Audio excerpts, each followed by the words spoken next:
Right. You brokered a whole lot of businesses in different sectors, and you are doing well in most of these deals. Now, how do you balance the long-term success of these businesses and profitability, which of course should be the bottom line that every businessman should be looking at? Yes, so different businesses require different mindsets. So there's some businesses that you have to come to terms with the fact that you're not going to make money today or next year or in 3 years. Okay. But that doesn't make it not a worthy investment. Then you have to make a business. You have to have a business that creates cash flow for you, so you have day-to-day money. That's why it's important for me to have multiple sources, you know, by way of multiple skill sets. That's the reason why I've been in so many industries, because I basically decided, like, coming out of college, that I wasn't gonna be an employee of anyone, and that forced me to keep my mind open and my eyes open for opportunities. So I try to understand that in order to have long-term growth, you have to have a business that's built for long-term success. You also have to have a business that's built for short-term success, so you can stay afloat. Now, how do you now look at long-term businesses, especially when it comes to funding? You know, you may not have all the money in the world to fund that business. So how do you raise money for the long term to be able to fund those businesses? It's been a trickier puzzle in Nigeria. In the U.S., money is cheap and money is easy to get. And the moment you've done a couple businesses that have even remotely succeeded, banks are usually willing to give you money. So that wasn't an issue in the U.S. But in Nigeria, it's a different story. But luckily, my strategy is to live significantly below my means. Again, once I made the commitment that I was always going to be an entrepreneur and never be an employee, okay, I knew that I can't live fat when things are high. So I'm someone who always felt like if I can make $100,000 a year, and I know that there are people who are living and eating every day, but they only make $35,000 a year, then it's possible for me to make $100,000 a year and live on $38,000 a year and leave the rest for investment and long-term growth. So I set myself up to always have something I can just squeeze cash out of. It's like a plant that something that I planted 3 years ago, 4 years ago, where I know, okay, this is growing here. So basically frugality. That's my funding mechanism. Oh, that's great. But are you saying that all the businesses you do, you get the funds through this means? No. Or you don't borrow? No, so that means you don't borrow at all? In Nigeria, yeah, borrowing is just out of the question for me, because the mathematics don't make sense. Except for a real estate project. That's a different story. And even then, it doesn't make sense, but we can squeeze some sense out of it if we can.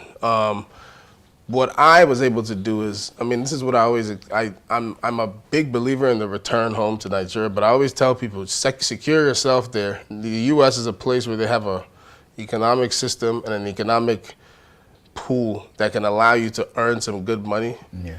So as a business person, you're mostly losing. Every serious business person knows that you're losing, and then 1 or 2 good decisions are what carry you most of your business career. So the times, what I was lucky for was, in the times when I had my big wins, I kept a lot of my money. You know, I know some business people who've made a lot of money, way more money than me, but they don't have any money today because they did everything they felt like when they had money. And so I think I was deeply affected by the 2008 financial crisis in the U.S. I was in 12th grade at the time. I watched a lot of my classmates, their parents lose their houses. Mm-hmm. Luckily for me, my parents were okay, but I know they lost a good amount of money. It just, didn't affect them as bad. But I saw people lose their property, lose their houses, people who thought they had a pension. The pension got like evaporated. Like people had worked 35 years based on a promise, and that got obliterated by a couple of people at the top making decisions. I was 18 at the time. We were just coming into the Obama era. Then I watched Obama forgive all of them. That affected me a lot mentally. And so that forced me to know that I can never, ever put myself in a position to trust the system. I watched a lot of my people. Like, you know, growing up, I had friends who their parents make $300K a year, and they look like they make a lot of money, but they're spending $270K a year. And so I learned from other people's mistakes. Family members, friends, family, friends, just adults that I saw. And I guess I was traumatized to a certain degree. And that changed my financial viewpoint and my way of operating moving forward. So I have I'm not a disciplined person in a lot of ways, but financially I'm very disciplined. That's great. That's great. Good to know. Now, a lot of people are not as lucky as you are. In the sense that you were able to get a whole lot of money to fund your dreams here in Nigeria from your own personal savings or maybe, some other investments that are yielding you some returns. Yes. But now some people have some dreams and they need to fund them. And the only advice they have, the only option they have is more or less to go to the bank to borrow. Yes. And the rate is in the region of 30% now. So what is your advice for those people? Yeah, so for people in that situation, I say it's very important to, companies do this all the time, but I think human beings can start doing that, families can start doing that. First of all, do a feasibility study on the thing the project you're trying to embark on. Do you make enough, do you have access to enough money? Do you know people who are willing to loan it to you? And are you even comfortable taking these loans from them? I know people who would give me money today. I feel very uncomfortable taking it because I'm not gonna prospect with somebody else's money and then tell them stories. So you have to gauge your own comfort level. Some people have to come to terms with the fact that we can't do this. I need to work for a certain amount of time. Now, I say I never wanted to be an employee personally, but I'm not one of those people who speaks against it. Definitely, I know some people who were able to launch some pretty good businesses because they held on to their job for another 4 years and saved, you know, and over time, you have to come to terms with your limitations. There's a lot of projects I want to take on. I want to build a skyscraper. I can't right now. Okay. I have to come to terms with that. One day maybe I will, but I have to build myself towards that. Come up with a plan for how you can come as close as possible to it and try your best and definitely engage in partnership as much as you can. Networking. Great. And it's been a very interesting discussion. We need to go on break now. Okay. When we return, we continue with this very exciting and interesting discussion with Kenny.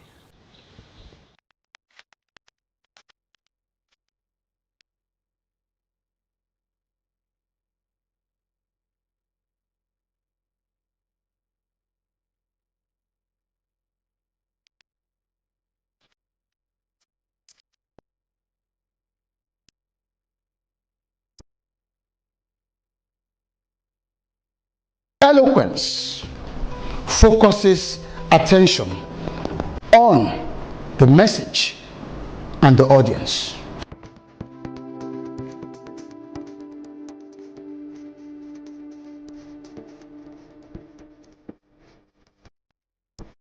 I find it very interesting, exciting, educative. It was very beneficial. Definitely would learn a lot, a whole lot. Thank you. The delivery was second to none.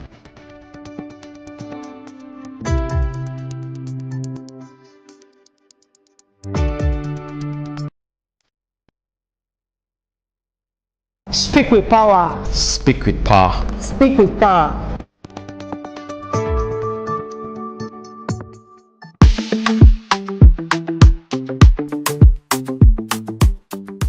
Welcome back. It's still the Achievers Money, and we still have in the studio Kenny.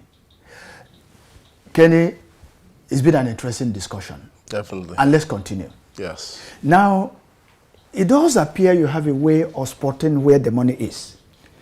You've gone into real estate, and all over the world, real estate is a money spinner. Yes. And you floated Remax One Lagos. How did you come about that dream? Well, to be honest, I've always been in real estate, from a family, so it's my family business, Remax. So what we did was we acquired the Remax franchise and now operate as Remax. So over the course of years, my father, my parents have accumulated real estate holdings. I was in charge of a number of them in Miami growing up, but during a certain point in my life, in my young adulthood, coming out of university. So it wasn't so much that I didn't come up with real estate. Like, no one can take credit for coming up with real estate. Is the oldest time. What we just did is found an appreciation for it. I don't think enough people respect real estate as much as they should. So I wouldn't say that was exactly a shrewd spot. It's just real estate is just tried and tested over time. And I think if you want to protect yourself and protect your assets for as long as possible, real estate is usually the smartest route. So I don't think I could take credit for finding something special in the market from the real estate standpoint, at least. Yeah. Okay. Now, why did you go for franchising? Why didn't you come up with your own unique name instead of going for Remax One, which is a foreign brand? So our perspective was, I don't want to reinvent the wheel. We have a couple problems here in Nigeria. We have a huge trust deficit. We massively don't trust each other. Okay. And for good reason. Not to say that people trust each other in the U.S. The only difference is they trust the system. So you don't trust each other and you don't trust the system. Yeah. But what we do trust as Nigerians is established brands over time, especially when they're foreign, especially when they're American for some reason. So it's a psychological thing. So people buy with what they're used to. It's like a Nigerian, if you drop them off in the middle of the desert and you put 10 restaurants in front of them and one of them is Tantalizer, they'll probably walk into the Tantalizer. That's just what they're familiar with. That's how people are. So, and I studied data and I saw that about half the new build in Lagos between 2019 and 2022 was bought by people in the diaspora. So they're the ones with the cash who've saved up $100,000 who can convert it to Naira and invest in a property in Nigeria.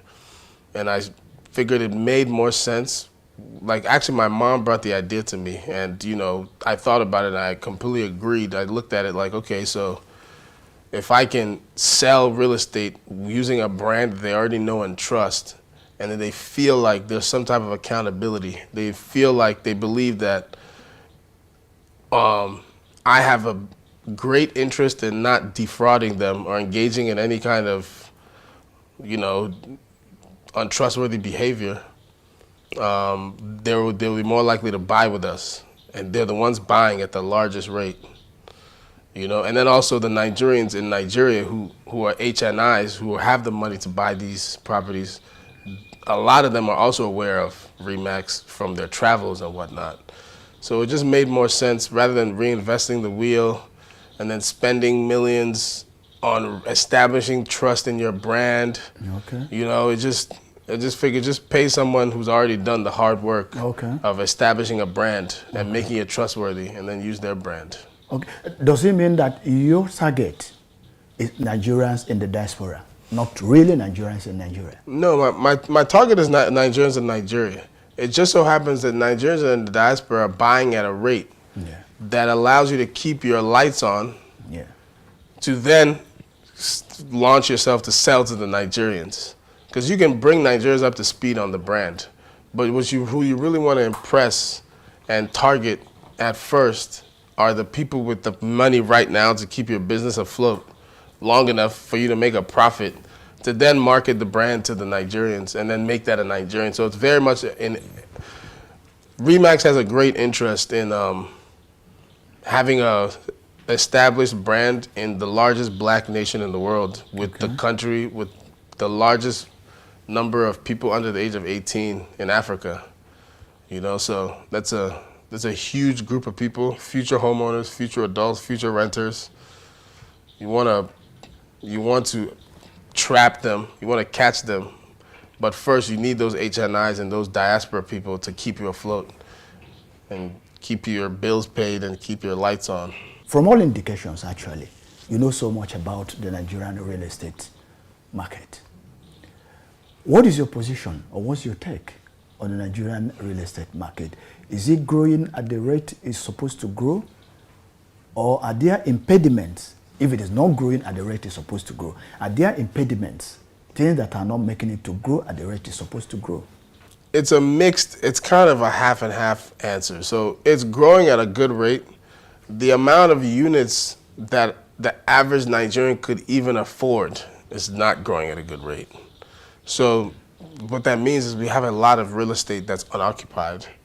We have a lot. I mean, I know if you use you're from the Southeast, you go to the Southeast, there's a high volume of real estate, like value-wise, that's unoccupied. If you go to some places in Anambra State, you have 1 billion naira houses, and there might be 100 of them in one community. That's 100 billion naira worth of real estate that's unused because the owners in Lagos or Abuja or in the US or in London or wherever they live. Lagos, same thing, a lot of like land banking, you know, real estate banking. So there's a lot of unoccupied units in Ikoyi, VI. We have a shortage of affordable housing, which is making the price of housing inflated, which is good for like the real estate professionals as it is now. I don't think it's a good formula for the polity at large. We need a lot more affordable housing. In order to make affordable housing, we would have to get into way more creative ways of debt. They would have to make debt cheaper. They would have to create, you know, using different financial mechanisms, create a way to allow the average Nigerian to be able to one day own a home. There's many Nigerians who rented for years and years and years and had to save up for 30 years just to finally build a house. If you're working, if you can keep a job for 30 years and it's a solid job, you should be able to own a house, in my viewpoint. There's many teachers, university professors, many people, civil servants. Maybe they won't have the house they want, but you should be able to own a property that's yours that you can give to your kids when you die. Yeah. And I think that's very, very doable if we're willing to be creative, like financially, private sector and public sector working together. So in Nigeria, mortgage is an issue? Mortgage is a huge issue in Nigeria. It's a very huge issue. And what do you suggest, what are the ways we can get around that? Okay, personally, I think that the bank or banks who are willing to bet on the housing market are gonna win. There's a thing called REOs. So banks have the ability to engage in the business of REOs. So basically, look, many banks in Nigeria don't want to get into the real estate business. I think that's a huge mistake. They use AMCON, you know, but to me, I think it makes sense that if a man wants to buy a property that's 100 million, that's inevitably going to like appreciate over time, why not give him a fair mortgage? And then we also have to have very strict regulation on that space so that, yes, this man is going to engage in this deal with you. You give him a loan, he buys the house. You own the title, and he pays over time. If he misses it, if he starts missing payments up to a certain point, you repossess the property. You keep the money he has already paid you over time, and you get the actual house and whatever value it is. But a lot of banks don't want to get into that business. I will never understand why a bank doesn't want to get into the REO business. But the first bank to decide that I'm going to give people mortgages, I know there's a bunch of microfinance. You go to a bank now, they have like 18 G-Wagons parked in the parking lot because they've collected people's stuff. But the issue is that you have a G-Wagon. That is going to depreciate forever and ever. If it's parked in your parking lot for 1 year, it's lost 1 year of value. In that 1 year, they've made another G-Wagon. So that's the issue. So the moment they're ready to face the real estate industry and actually stop being afraid to run a real estate division in their banks, they'll always be scared of the mortgage space.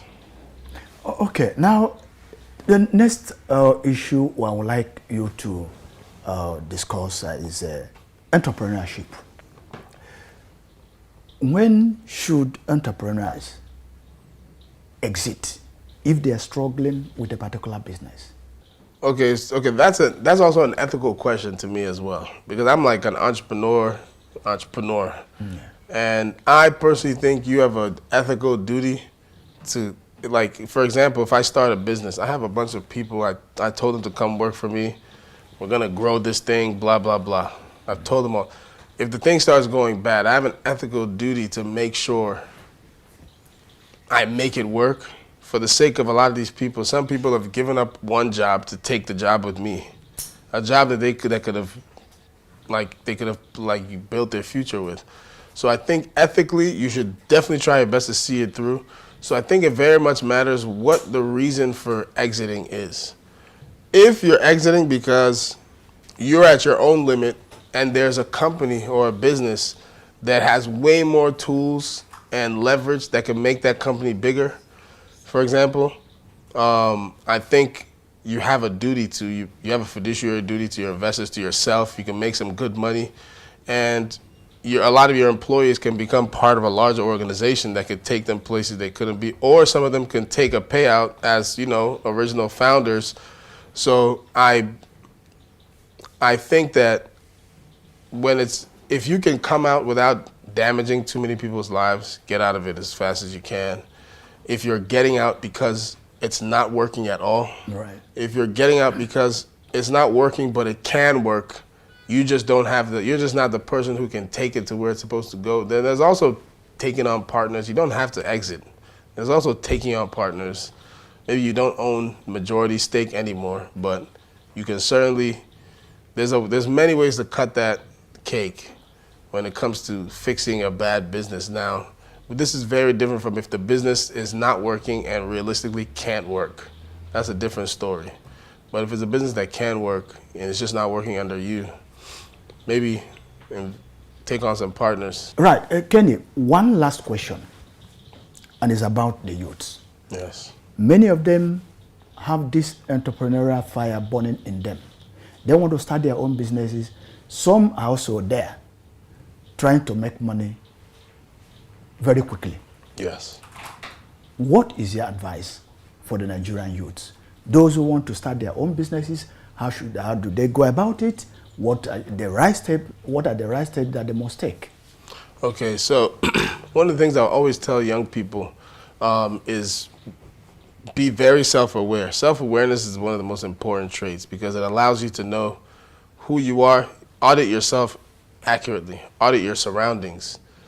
There's some businesses you just simply can't get into because you're not in a space to get into it. But you can get yourself into that space. So I always tell young people it's very important to network as much as you can, provide value. One of my lucky traits is that I don't have this sense that I'm not afraid to be used. So I think a lot of people, in order to not be used, they never want to do anything for free. Someone who has value and that you need isn't going to hang around you if you're not giving them value. And if you're making them pay you for the value, it's like, fine, I could just go hire someone else. For someone to give you the chance, for someone to give you an opportunity that on paper you might not deserve. Maybe you deserve it spiritually, maybe you deserve it, but on paper, no one can prove that you deserve it.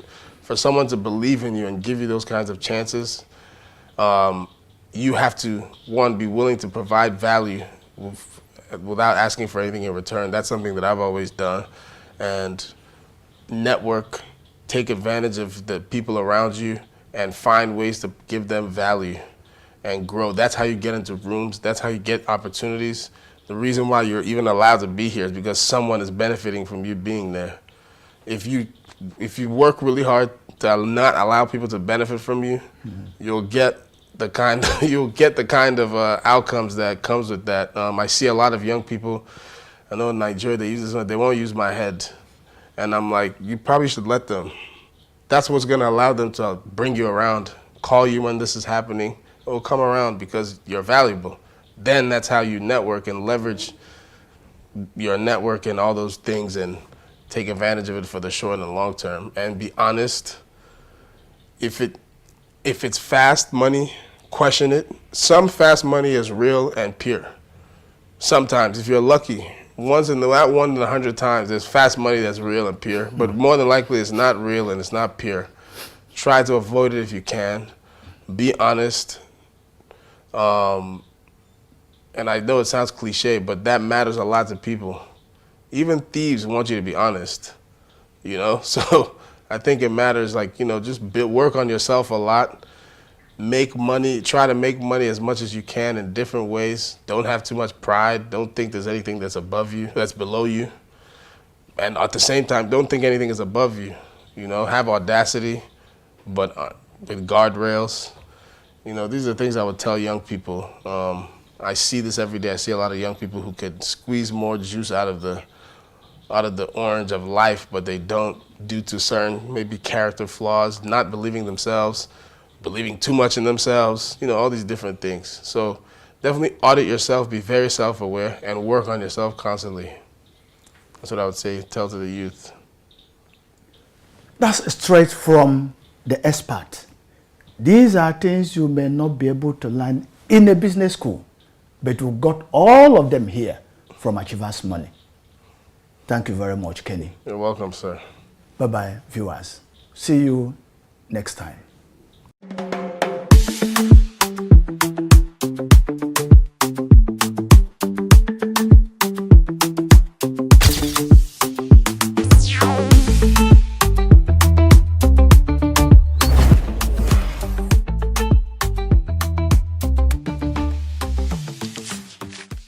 Keep on watching Achievement Channel. You guys are doing a great job. Oh, Achievement Channel is the best. Achievement Channel is the best. My name is Azu Ishekwene. I'm the editor-in-chief of Leadership. Keep watching the Achievement Channel if you want to be and continue to remain an achiever. Best. Keep watching Achievement Channel because my name is Ray Chebri. Please keep watching Achievement Channel. Okay, my name is Nkechubi and you should watch the Achievement Channel.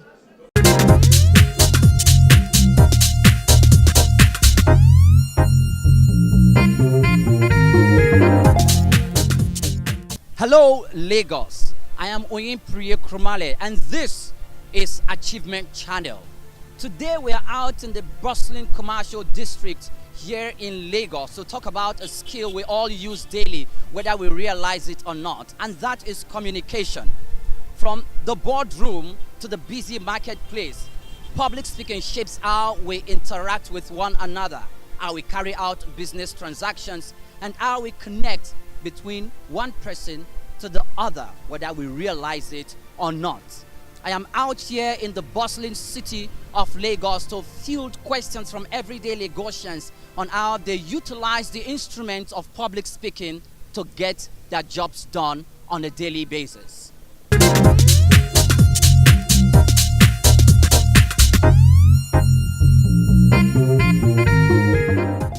Actually, I'm not really good in public speaking, but I have a lot of people that are into such. Actually, in bringing to public speaking, it helps us to understand things that we don't really understand. It helps us to achieve what we have already, but we don't know how to get it. For instance, you have a money, and you don't know how to move into a business. In public speaking, it helps you to give you an opinion, an idea on how to invest, how to sort out issues, how to get an opinion, how to be counsel on, especially on marriage issues, on business, and also in other lifestyles or something. That was some time ago. I could remember at Ozumbadiwe, there was somebody that walked up to me, you know. No, he didn't really walk up to me. He was asking for a help. So he has a car, but he told me that his car broke down, so he don't have money to fix it. And we were like 3 boys there, nobody want to like come over it. So when I came into the matter, I tried to find out what that man needed. He said he has a car, but he doesn't have any cash to buy fuel. So I have to like help him because he didn't address it in a way somebody can understand it. So bringing it to public speaking, I could now be able to interfere with my friends that we were sitting in the car. Please, this man is a responsible man. I think for him to have such a situation, you need to help him, even though we don't know who he is. Even though that in the country we are, so many things are going wrong, that helping somebody becomes a way of committing a crime. You help somebody and the person turns out to become somebody that bring problem. So after narrating these issues to them, and I was able to transfer that money to his account. But not just that alone. That happened after some years back. I did it at Zumbadiwe. The same man was the person that drive me. Sometimes I didn't know. So I think if there are some people who have words but they cannot speak. And as a Christian, I'm meant to speak for those who are speechless and help those who are helpless and help those who are weak to be strong. So bringing it to public speaking, it helps to solve issues. It helps to create awareness. It helps to, help people out of their need by balancing what they need in words. Well, public speaking, number one, it has been a very good avenue to improve your product. You hear me now? To have a very strong background of your business. Because by hearing from the public, you need to know your weak point, your area of success, and the next thing to do, so that you can be able to aspire high in your business, your daily activities on your business. Well, on my own part, I have a very small distance. I remember by the time I want to start, I had to invite a lot of people to come and look at the environment, so that I can be able to know what tests I can be able to display in that very place. And that it has been of great help to me and of useful to my own personal business. So did you achieve your aim using that public speaking? Yes, I'm able to achieve my aim. What was the outcome? Well, the outcome is, I think it's yielding profit. Yeah, it's yielding profit. Like in the area of farming, yielding profit. Like the area of the shops I have, it's yielding profit. And things are moving on fine. The importance of the public speaking is very, very, very, very crucial. Very, very, if you know how to handle your speech in the public, my dear brothers and sisters, who are looking at me at this moment, you don't have any problem. You need to be polite to everybody with humility. So it's very, very important. In fact, in my congregation, in my area of work, I do normally, because the way I address people made them to like me, made them, even though there is a problem, they will ask, hey, Baba, come, this is what is going on. And by the grace of God, when I get there, the matter will be settled. So tell me one of those instances. Thank you very much. That was last year. There are some boys in my area. They want to foment trouble. Is that me? With the header of the area. But immediately, I come out of my car. Excuse me, what is happening here? What is happening here?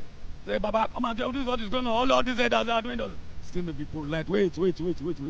When I speak to them, the young one, they all A-laws, at the end of the day, they are very cold. If there's any problem at all, they will call on me. Baba, come, see what is going on. Immediately I talk to them, no matter what we say. How important is public speaking to you? I will put it this way. I told you I'm a comrade, and one of the importance of public speaking, like you rightly said, is how to communicate with the public. That's with people, be it commercial, be it private, be it products you sell, even in school. And as you know, since we passed through the four way of life, as in education and life as a whole, you have to speak out. Even if you want to get a job, you have to network and you speak to people. It's also part of public speaking. So I think public speaking is very important, especially for those who want to venture into public position like politics. Yeah. And also if you want to also grow in your organization, you have to speak. And when you speak to your colleague, your staff, your subordinate or those around you is also public speaking? Yes, I not too far ago, but let me say like 3 years or 4 years ago, I remember when I wanted to contest for the second time as a union rep. I won because of my public speaking, because I have to address the house, they have to ask me questions, and because of the confidence I have in speaking, they have to re-elect me as a second time out to be their rep. So this is one of the importance of public speaking. When you speak and you speak with confidence, you see people want to vote you. And let me portray further. Towards the election we just passed through, when you look at the three candidates, one of the instruments the Labour Party used is the way he speak. When he speak with confidence, he gives you some data which could clarify the public, and with that, the people entrust him with the leadership position. It's so unfortunate that the Nigerian play him and he couldn't get there, but these are some of the importance of public speaking. To me, what I understand by public speaking is an art of informing people, letting people know about a particular thing, attending a program, and then maybe you are asked to give a presentation or you are asked to make a speech. You go out there and you present your speech or you make your statements based on the topic, maybe, or any area or any subject that has been given to you to talk on or speak on. So that's what I understand by public speaking. My personal experience is that it has helped me. It has made me more courageous. That made me bold, because when you stand to speak in the midst of people that you don't know, that came from different backgrounds, from different places, they have different orientation, and then you being able to rise to speak before them or with them, it helps in giving you self-esteem. So. Okay, public speaking basically is something that we cannot do without. Very important, and the importance of public speaking can never be stated, because without it, you cannot actually influence people to do certain things. Okay, for example, you need that attribute, to actually command people's obedience to what you actually want them to do per time. And so you cannot actually do without it. It's very important.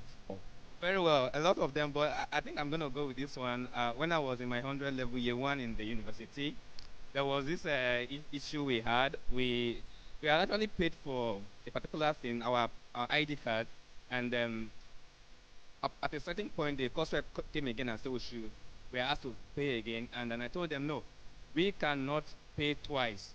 But then all along, they were able to, they got to pay this money, and after 1, 2, 3 months, the ID cards were not forthcoming. The university ID card came, and the one that we paid for didn't come for. So I have to use this skill called public speaking to actually influence my fellow students, to make them see that, okay, they have been, duped by the faculty officer and the course rep in connivance, to deprive them of their money. And so, but then we can take up this matter, we can get this money back, and actually maybe get both of them punished. And so I start, by, getting some of them to understand that, okay, this is actually not good. We are fresh law students, and by that, we should protest our rights. So I stood up, get a handful of them on my side, and called a meeting in the classroom. They stood up and spoke to them at length. And at the end of the day, all of them bought the idea, and we went to the dean of the faculty, presented the matter before him, and he was shocked. And he backed us up, and before you know it, the faculty officer was removed because of that. So public speaking is very, very key. In fact, if you are able to fight the straight things like stage frights and all of that, you'll be confident. You will be able to make up your sentences in a manner that is very persuasive. That's one attribute of a good public speaker. You must be persuasive. You must be straight to the point. You must be short and concise as well. Well, in the courtroom, all we do is talk, and you must be able to persuade the judge, to convince him that your case is believable. Otherwise, you'll not be able to win any case at all. And the court is a public place. Anybody can come. Even those who don't have matter in court can come and see what's going on in court. So you must have that boldness, that confidence in you that yes, okay. My lecturer once told me that as a lawyer, If it's possible to assemble the whole world together, a lawyer should be able to speak to them confidently without, shaking or sweating in his pants. So, yeah, in the courtroom every day, so we see, your opponent will talk, you will talk, and whoever's argument is better, the court, will be swayed that way. Now, from the streets to the marketplace, it is clear that communication is key to navigating the challenges in Lagos life. Whether in bargaining a business transaction in what we do or giving directions at the busy streets, it is clear that how we speak makes the difference in all we do. I am Oyin Priye Krumale, and from all of us at the Achievement Channel, we are saying that strong communication is the foundation to success.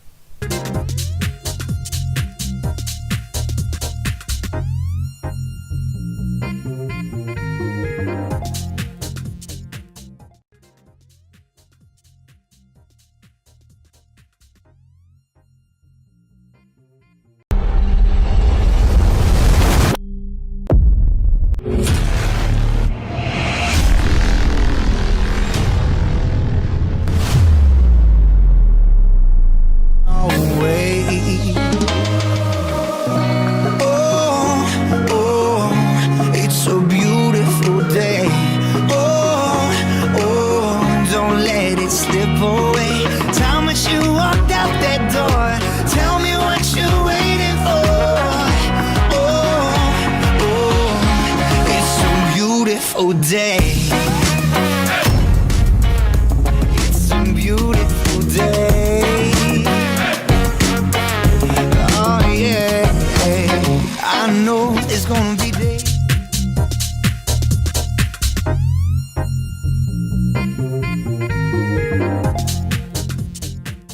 Hello everyone, I am Oyin Priye Krumale, and this is the Achievement Channel. Today we are in one of the most busiest districts in the city of Lagos, where the energy is as vibrant as the hustle, and we are here to ask questions from Lagosians on what keeps them moving forward amidst the daily grind in Lagos. It could be very, very tough living in Lagos in these harsh economic times. However, Lagosians keep pushing forward. So we are here to field question what keeps them pushing forward. What are the goals they are striving for? And what makes them think that they can look up to tomorrow?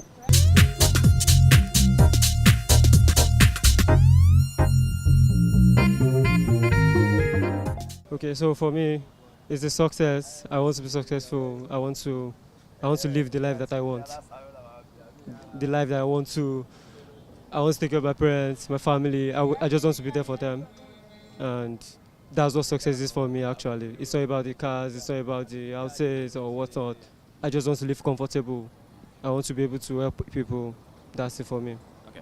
Well, I have the resilience. At least I've been through school 5 years. I graduated with a good result, and I believe anything is possible as long as I put my mind to it.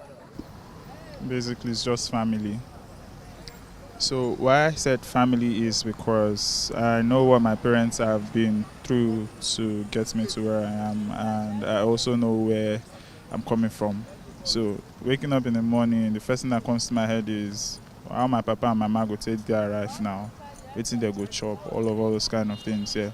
Now I understand that the government is not so much good with pension. So instead of waiting for pension, you need to sort out yourself.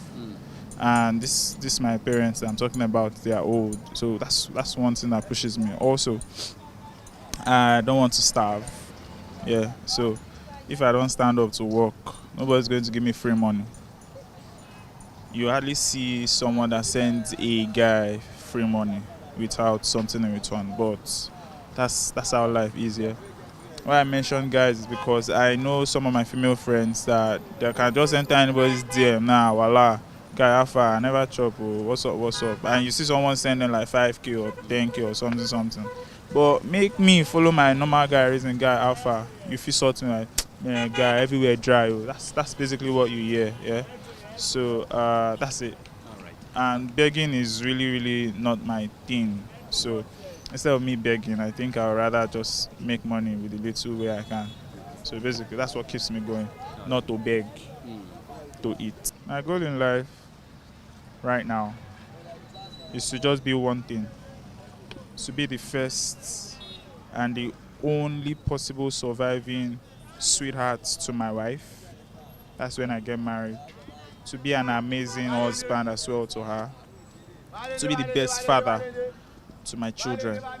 And also to be the best child to my parents. That's all. Yeah, challenge is part of life, and then as human being, you are meant to face one difficulties or the other. And as also a citizen of Nigeria, we are born into the challenging world, and then the mindset is ability to move on. We need to achieve a goal at all time.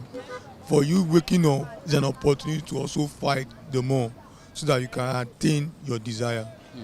Yeah, one of the goals is to be one of a voice in my profession. To be one of those that said, oh, this is a voice, and which is a goal of every professional.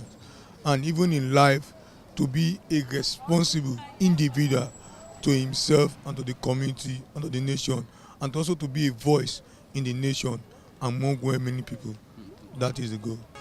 So first of all, like you said, Nigeria is a very hard place. If you don't motivate yourself to go out and fetch for yourself, I think hunger will kill you in the first place. I think not being hungry, as in that hunger to be comfortable, is what motivates me to go out every day to, fetch for myself.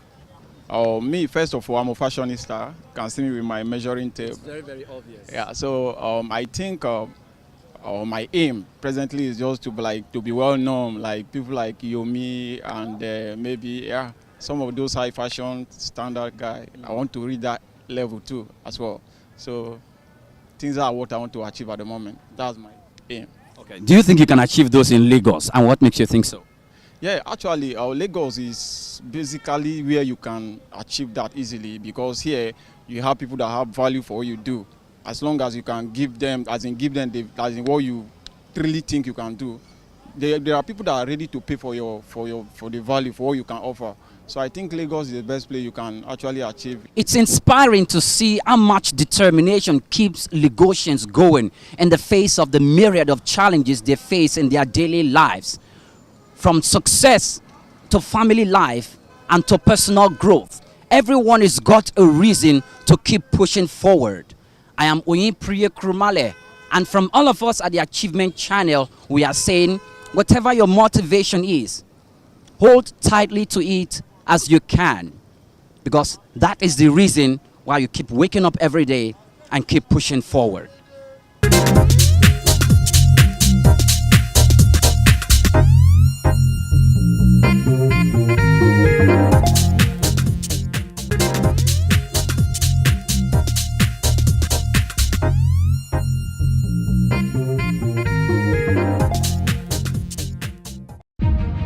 A new day dawns, full of possibilities.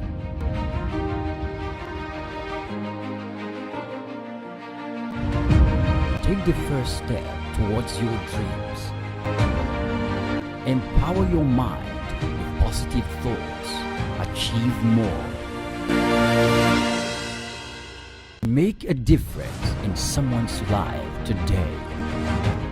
Impossibility is nothing.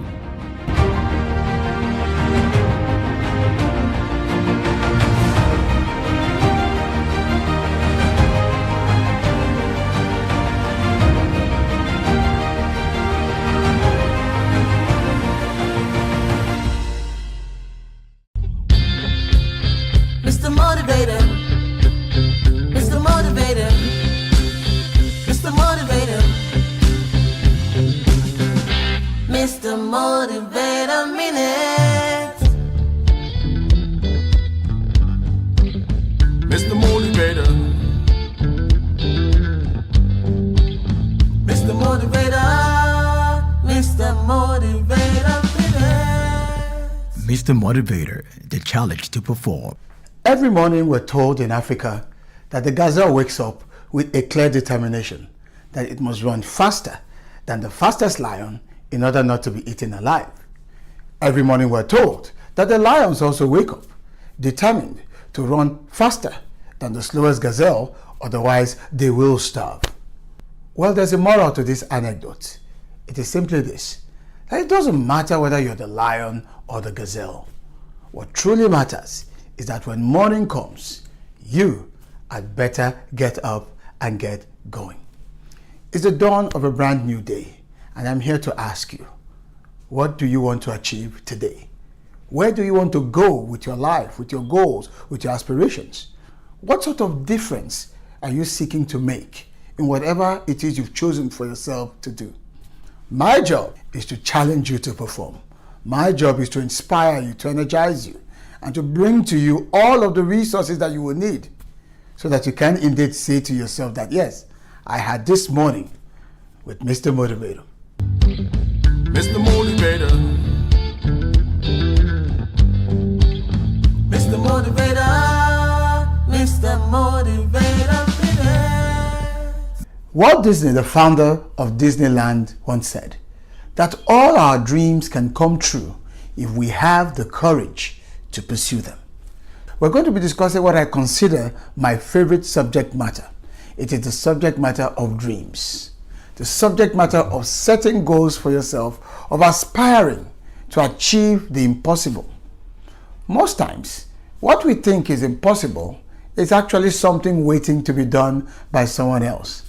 In fact, as Napoleon once put it, that impossible is only a word to be found in the dictionary of fools. And I know you are not a fool.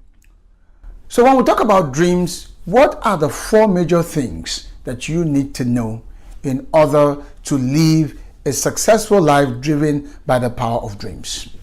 Number 1, you must dream big dreams. Dream the dreams of giants.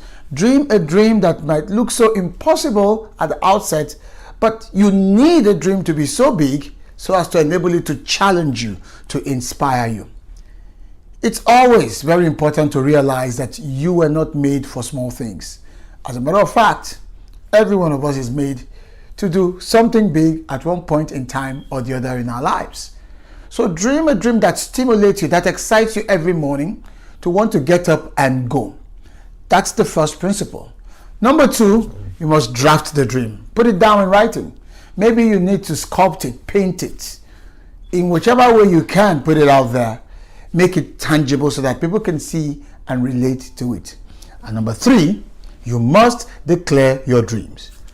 Tell people about your dreams. We're not asking you to discuss your dreams, but I'm saying to you, declare it. Let people know what it is you are seeking to accomplish in your life or in whatever field of human endeavor that you set out to do. And then finally, number 4 is this. And this is where it all comes together. You must do what the dream demands of you to do. If the distance be not traveled, the destination will never be reached. Dreams will remain pie in the sky if we do not take action. So what actions are you taking? Set goals. Specifically begin to outline what you need to do so that you can begin to work towards them. I leave you with the words of a young lady who was challenged and people felt her dreams were impossible. In fact, they said to her, "Your dreams are not real." Then she replied by saying, "The dream is real. It is the failure to make it happen that is the unreality." Dream big dreams. Mr. Motivator. Mr. Motivator. Mr. Motivator. Mr. Motivator, the challenge to perform.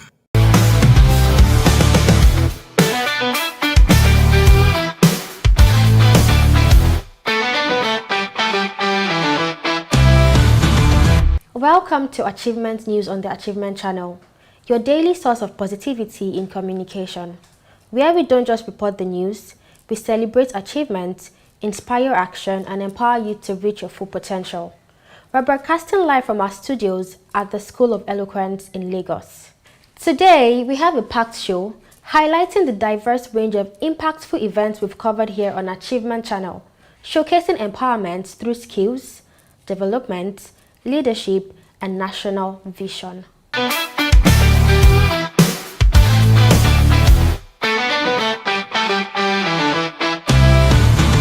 We begin with a focus on skills development and empowerment.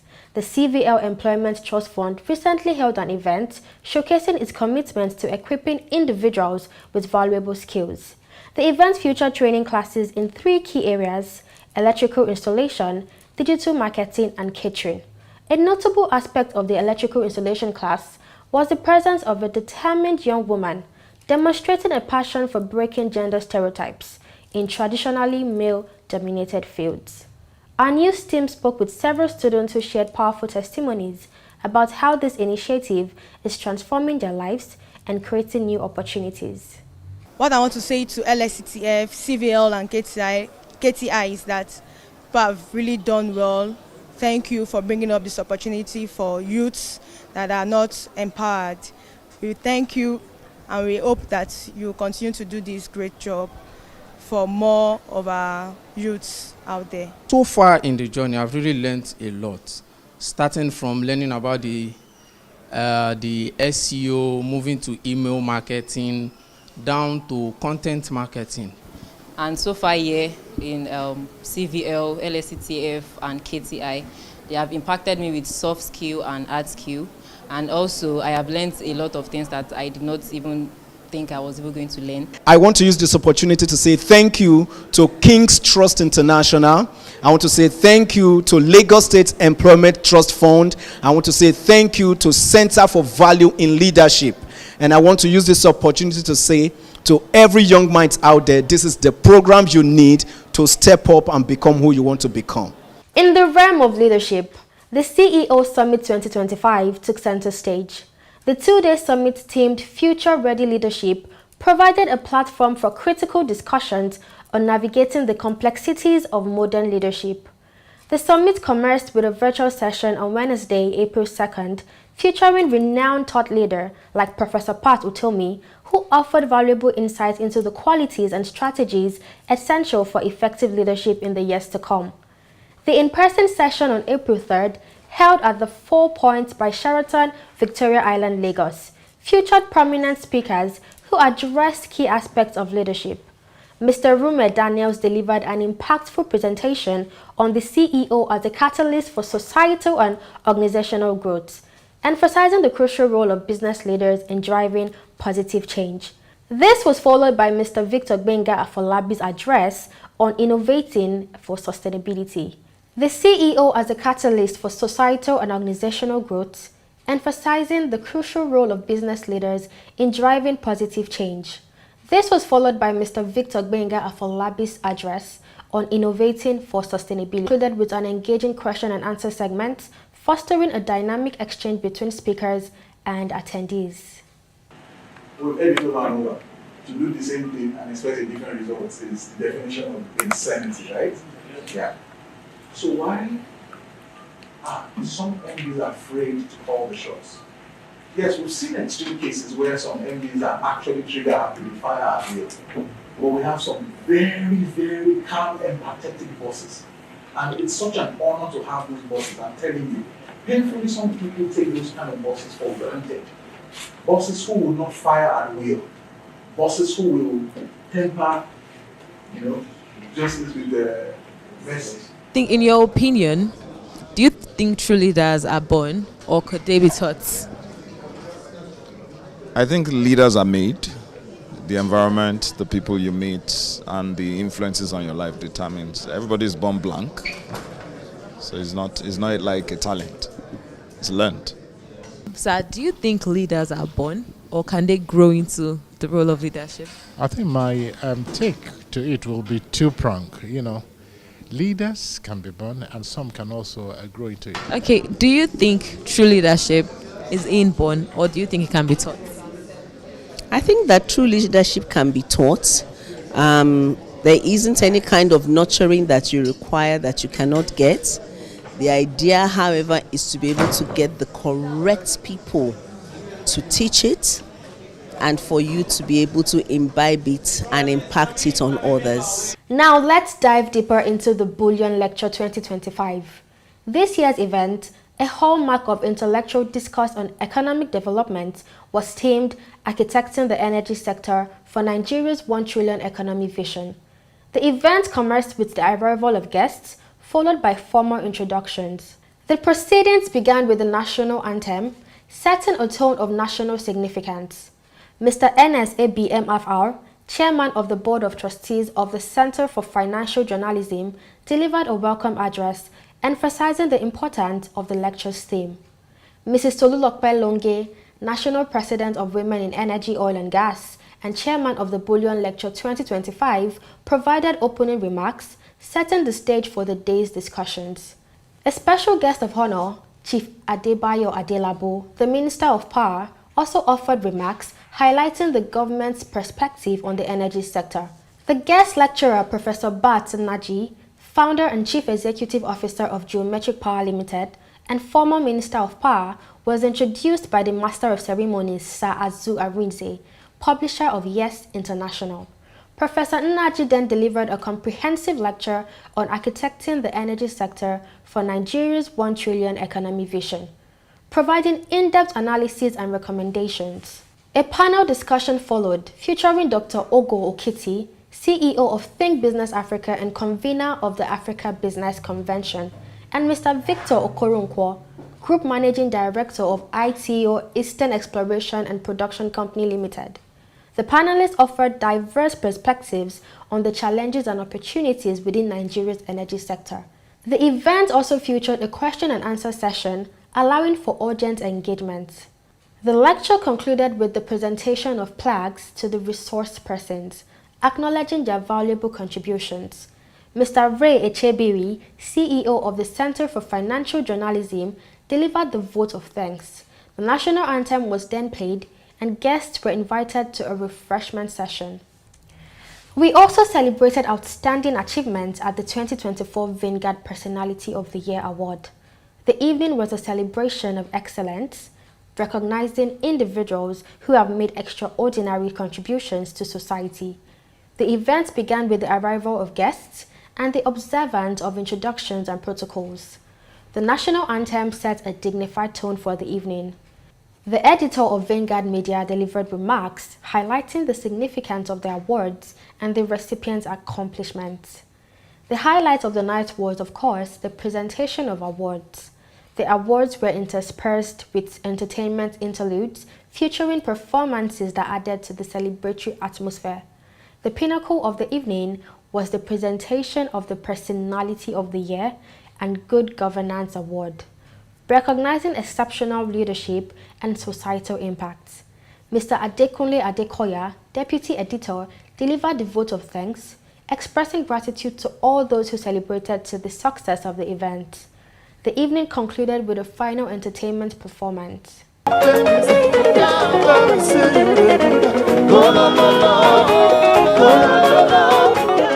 At Achievement News, we are committed to bringing you stories that highlight the diverse paths to success and the individuals and initiatives that are shaping a brighter future. This event exemplifies the spirit of achievement and the power of collective vision. This is what Achievement News is all about, celebrating the power of human potential and transformative impact of dedication and the unwavering belief in a brighter future. Join us in celebrating this achievement and in striving for your own. Don't miss out on more uplifting stories like this one. Hit the subscribe button on the Achievement channel and join a growing community of dreamers, achievers, and change makers. Be the first to hear the news that motivates, stories that empower, and insights that elevates. Also visit our website at www.achievementchannel.com for more. See you next time on Achievement News, where every story is a step towards empowerment. My name is Comfort Edongse Basi. Thanks for watching.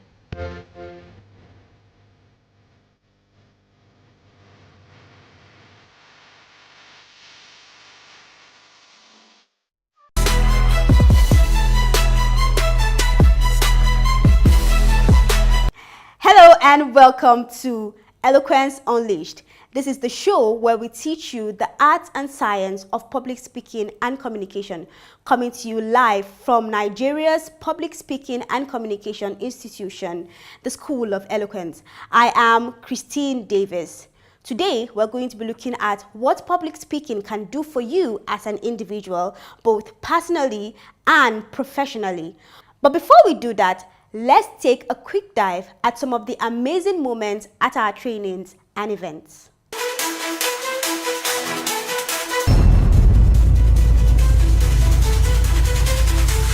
Why Achievement Channel?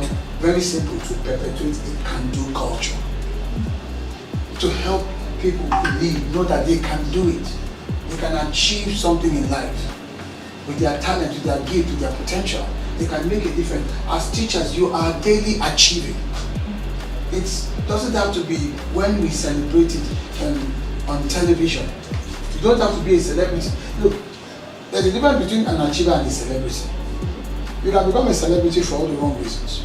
Celebrity is essentially notoriety. Essentially. It's not particularly achievement. Achievement is very substantive.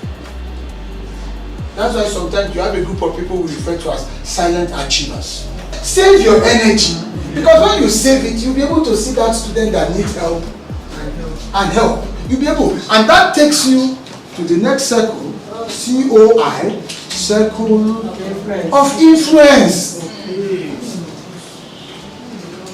So a lot of you have lost tremendous opportunities to influence because you kept on busy yourself here. Oh, this, what is happening? How will my salary now pay this kind of thing now? Even the bag of rice, please check the price again. Check the price again. Yeah, has it gone up? Has it gone up? As it's going up and down, your heart beats. Your heart is going up. So the circle of concern is expanding and is having more and more impact on you. And that is what happens. As you dwell here, what happens is that it continues to expand. A teacher affects eternity. One of my mentors, who has taught me so much, is Professor Patu Tome. I've known Professor Tome for over 20 years now, since 2002. I usually call myself his apprentice. Because when you have a very good teacher, most of what I've been able to do in corporate environment, where I just get up and I'm talking, and a lot of the things I'm sharing, because I had a very good teacher. When people applaud me, I said, I had a good teacher. 6. So that gives you a wide berth. So you choose one, look at it, analyze it critically, and craft number 1, take action that you're going to take. So action, you can write that. Choose any of those topics. 1, analyze critically and frame a topic. That's the first step. Please write it down because it's going to get them working with guidelines.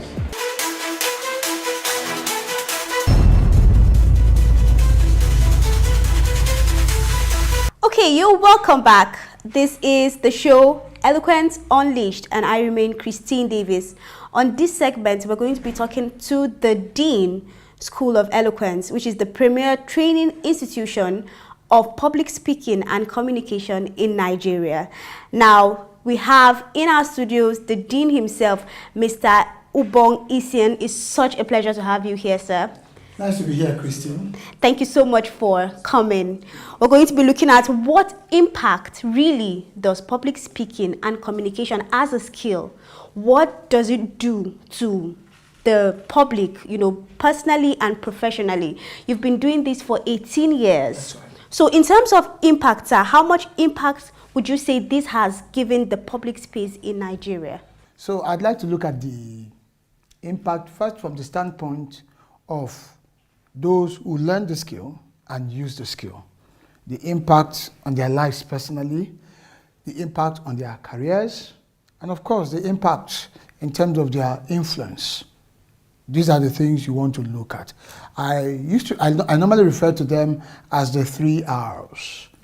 The first R is what we call the reward. The second R is the result. And the third R is the respect.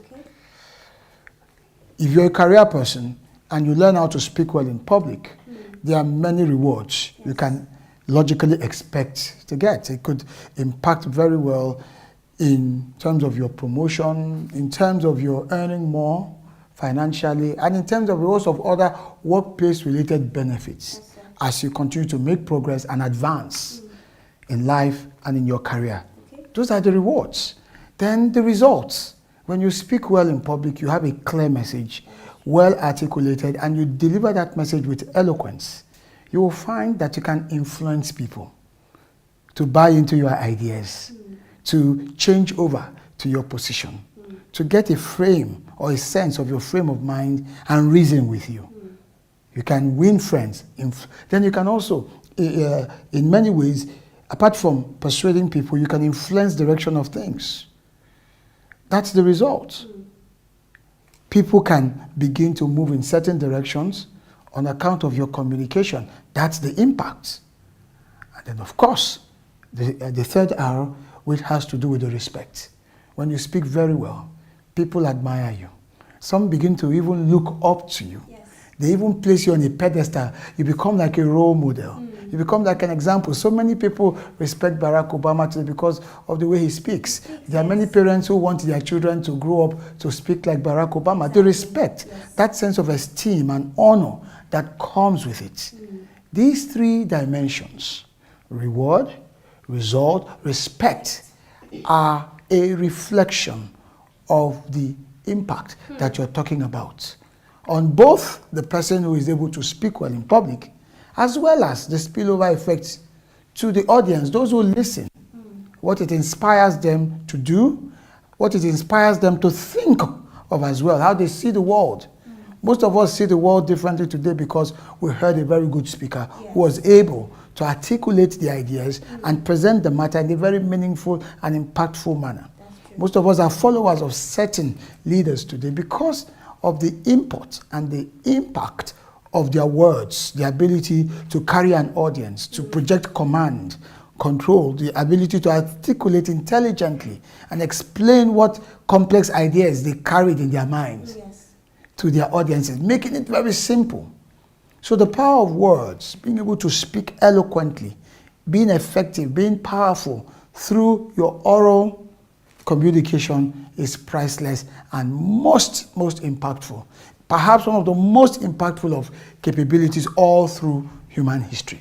So in the Nigerian context, we can interpret it in various ways. And where we don't have it, for instance, we don't have eloquent communication evident in the political ecosystem of Nigeria. So you find that that sector is boring. That sector is not engaging.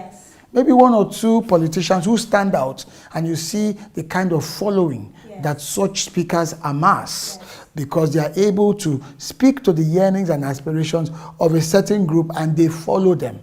And that's really how we can impact ourselves or impact society through our communication. But politically right now in Nigeria, you really have, it's very sparse, very limited, and you therefore find that our politics is not exciting, is not engaging, is not interesting. So political gladiators resort to name-calling, gaslighting, and all of those elements that are like sound bites that stoke the flames of anger and discontent so that they continue to get away with it, talking about the politicians. Okay, I like that you brought in politics. I would say that someone like Peter Obi enjoyed this eloquence that you speak about. He was able to relate with his audience, and it's no wonder why you see most of the young people were able to, you know, relate with him as he spoke, and that was what brought in his votes, I would say. Yes, as Peter Obi. In fairness, Peter Obi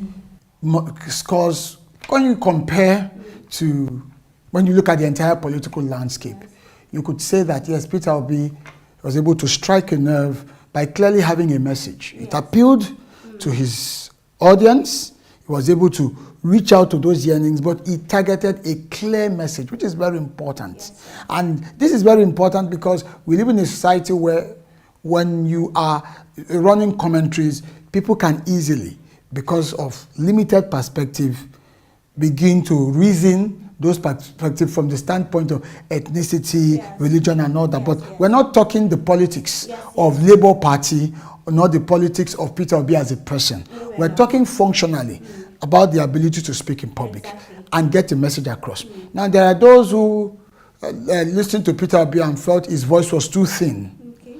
And he does have that unique imprimatur on his voice with some level of thinness to his voice. But that did not stop him.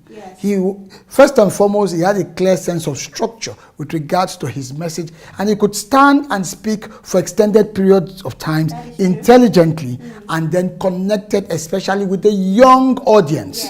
He spoke their language, delivered his message in their language, and was able to galvanize, and that's the influence we're talking about, and then earned their respect.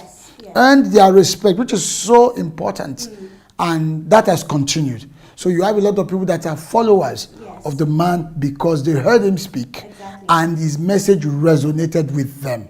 So he is a good example in very recent times and practical times, or a practical example of eloquence or in eloquence. You do have other Nigerians that are very reflective of the value of eloquence. You do have in the much older generation the likes of Dr. Christopher Kolade. You do have someone like Chief Emeka Anyoku. You do have Professor Jerry Ghana. These are very fine examples. And amongst the women, you have the likes of Amina Mohammed, who is currently with the United Nations. You have the likes of Obi Ezekwesili. These are some very good examples, or fine examples of people who have influenced audiences by virtue of their communication. Very briefly, since we're talking about the School of Eloquence, which we must always bring our attention to, in terms of demography, just can you tell me, because some people feel that the School of Eloquence is just for successful people, public speakers, business people, entrepreneurs. In terms of demography, what scope would you give that, just very slightly? And then also, as you answer that question, what would be your advice to people that are thinking in that way? And also people, I would like to add that question, that feel that public speaking cannot be taught. It is simply an innate gift given by God. So if you can just lump that and answer that. That's like asking me to squeeze an entire day's masterclass exactly. into 30 seconds. But let's do the best that we can with that, because being concise, brevity, as Francis Bacon once said, is the soul of wit. So with regards to the first question, the argument or the perception that a School of Eloquence, Nigeria's premier public speaking school, a place where you get to learn public speaking, is for successful people. Well, that is a faulty assumption. It is also for those who want to be successful. So if you want to be successful, you are equally welcome, because that is one skill that can help you become even more successful in terms of whatever career you're currently pursuing, or if you're an entrepreneur, an independent person, whatever field of human endeavor you find yourself in, you will always need to speak in public. So it is for both the successful ones who want to be more successful and the unsuccessful ones who want to have a taste of success. That's that. Then the other point, or the other question, is public speaking a skill or a talent? Is it a gift of nature or in the realm of nurture?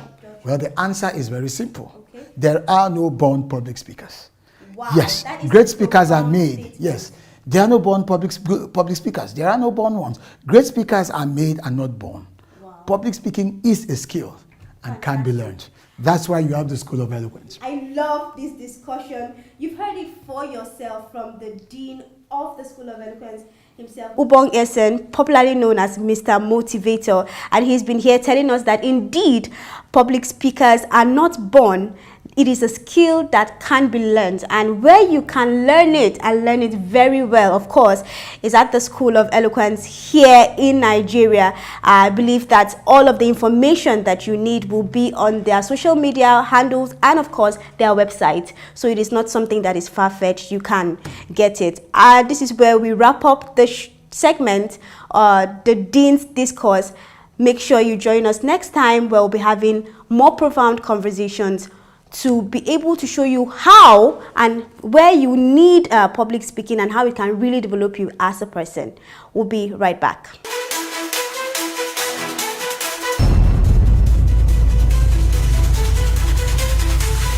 And that's it for the show today. Hope you had an amazing time.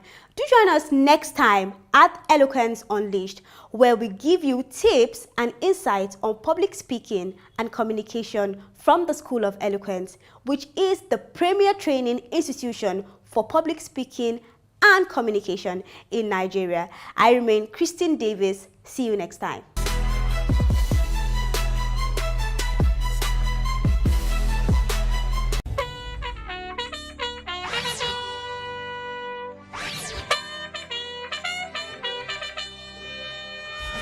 We wear the khaki, but we carry more than just a bag. We carry dreams, grit,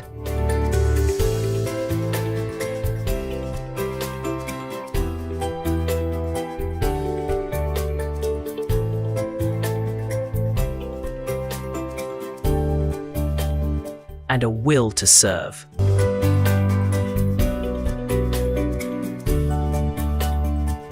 This is Corpuscan, rising to serve, rising to lead. Hello and welcome to Corpuscan, the show that inspires young Nigerians to maximize their NYSC journey and become their very best.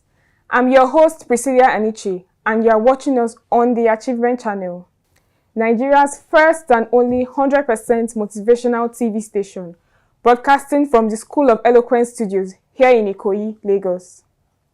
Today's episode is one every young person truly needs. Our topic is Talk and Shine, the power of eloquence in everyday life, because how you speak determines how far you go. From CDS meetings to PPA presentations, from interviews to everyday conversations, the way you express yourself can open doors or close them. So today, we're breaking down what it really means to speak with clarity, confidence, and authenticity, and how to use your voice as a tool for opportunity and influence. To help us explore this inspiring conversation, I'm joined by two amazing guests. Our first guest is Abdul Wahid Issa, a passionate communicator with a background in mass communication from Kwara State Polytechnic. He has gained field experience with New Telegraph Publishing Company and Daily Trust newspapers, and is also skilled in solar and inverter installation, a true example of youth versatility. And our second guest is Adeyola Nafisat Fumilayo, a dynamic and purpose-driven communicator and current core member at the School of Eloquence, Ikoyi, Lagos. A graduate of Federal Polytechnic Ilaro, she is passionate about self-expression and believes in the power of words to transform lives. Nafisat represents a new generation of confident young women redefining leadership and influence. This is Corpuscan, rising to serve, rising to lead. Welcome to Corpuscan. Thank you. Thank you So much. Nafisat. Thank you for having us. Thank you. All right. Today's topic is Talk and Shine, the power of eloquence in everyday life. Okay. And I have a question. How can a copper prepare for presentation or CDS discussions without overthinking? Okay. Thank you for having us on the show here. Yeah, thank you. So how can a copper prepare for a presentation or CDS meeting, if I'm right? Yeah. Yeah. In anything you want to do in life, there is this one thing you need to keep in mind. Because if you fail to do that, anything you do afterwards might not fall in place as you've wanted. And what's that thing? It's planning. Planning on anything whatsoever you want to do. Let's keep aside presentation or anything you want to do in life. You need planning, and not just planning, proper planning. Under that planning, then we can now have some other things which will follow. For any presentation or for any presentation we are going for, while planning, under planning, you need to plan your topic. What are those things? You need to make research about the presentation topic you want to give.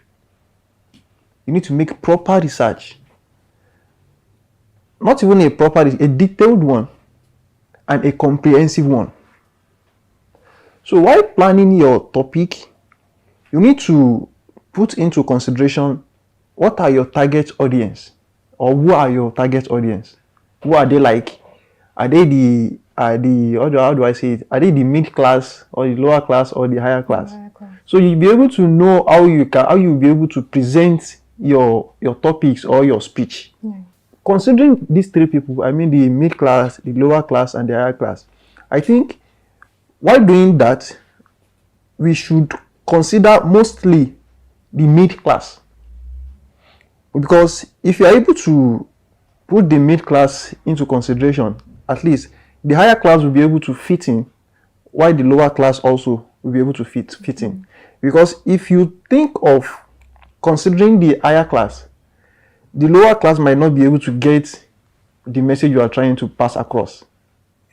But if we are able to consider the mid-class, at least, yes, both the higher class and the mid-class people will be able to know, okay, I can get this message or what this person is trying to present. What we need to do again concerning presentation or CDS meeting is that we just need to be as simple as possible. Yeah. Being simple is just, it explains a situation whereby what you are presenting, it is as simple as when you tell anybody, even those who don't go to school, they will be able to understand that, oh no, I can understand what this person is trying to pass across. Yeah. Because if you start your presentation or during the course of presentation, you go about speaking jargons, like all these, let me say, big grammars. Some people might find it very difficult to comprehend. And such presentation, it creates, how do I say it? It dulls the morale of the listeners or your audience. True. So to save our time, let me just limit it to that. Proper planning is very, very cogent, or is very, very important. Okay, thank you so much. Welcome. Marisa, what do you think? Well, I will just add to what he said. I agree with him about planning. Okay. He said something about in everything you do in life, you have to plan. And I think it's very, very correct. Because there's a saying that says, if you fail to plan, you plan to fail. So, in any situation you find yourself, the first thing you do is to plan. But for me, what I will add to it is that apart from planning, even if you planned well enough, you have to. There is something called stage fright. No matter how prepared or no matter how well prepared you are, if you are not confident about yourself, you will not be able to speak and to talk to people. You have to stop thinking about the perfection of your speech. You have to start thinking about how to get people to relate with your speech. That's what you're saying. So there's room for imperfection. There's no perfection in any speech. Even the president, his speeches are not always perfect. But one thing that is very important is the message is passing across. His target audience understand what he's saying. That's one of the most important things. Yes. Because even if you plan very well, and the people your audience cannot even relate or understand what you are saying, there's nothing you are saying. You are not passing any message across.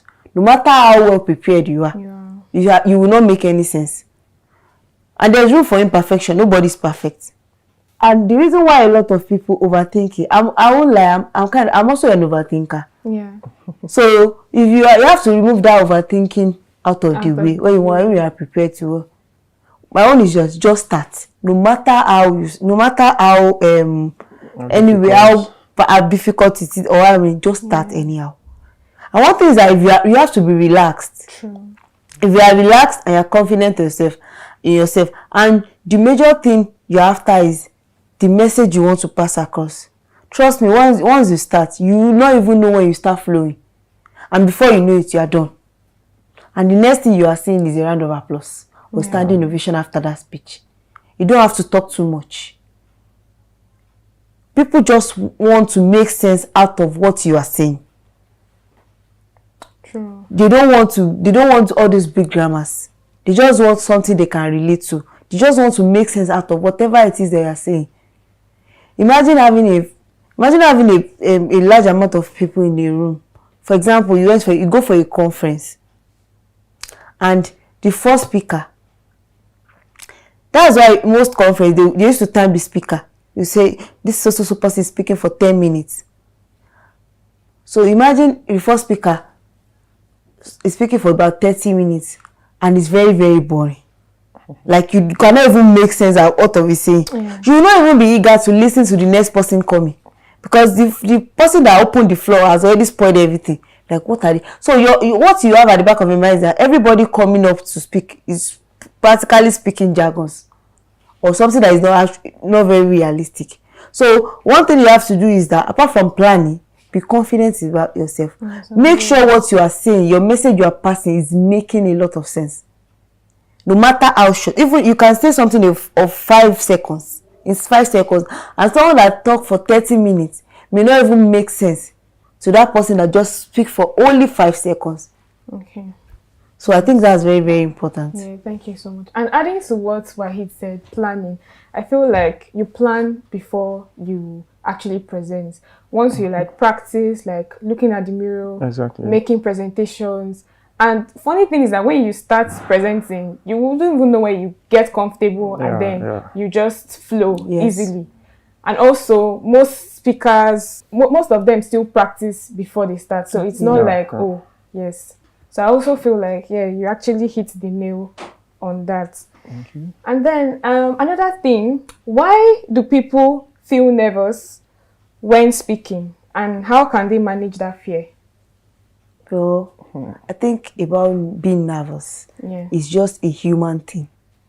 Okay. Even if you have been doing it over and over again.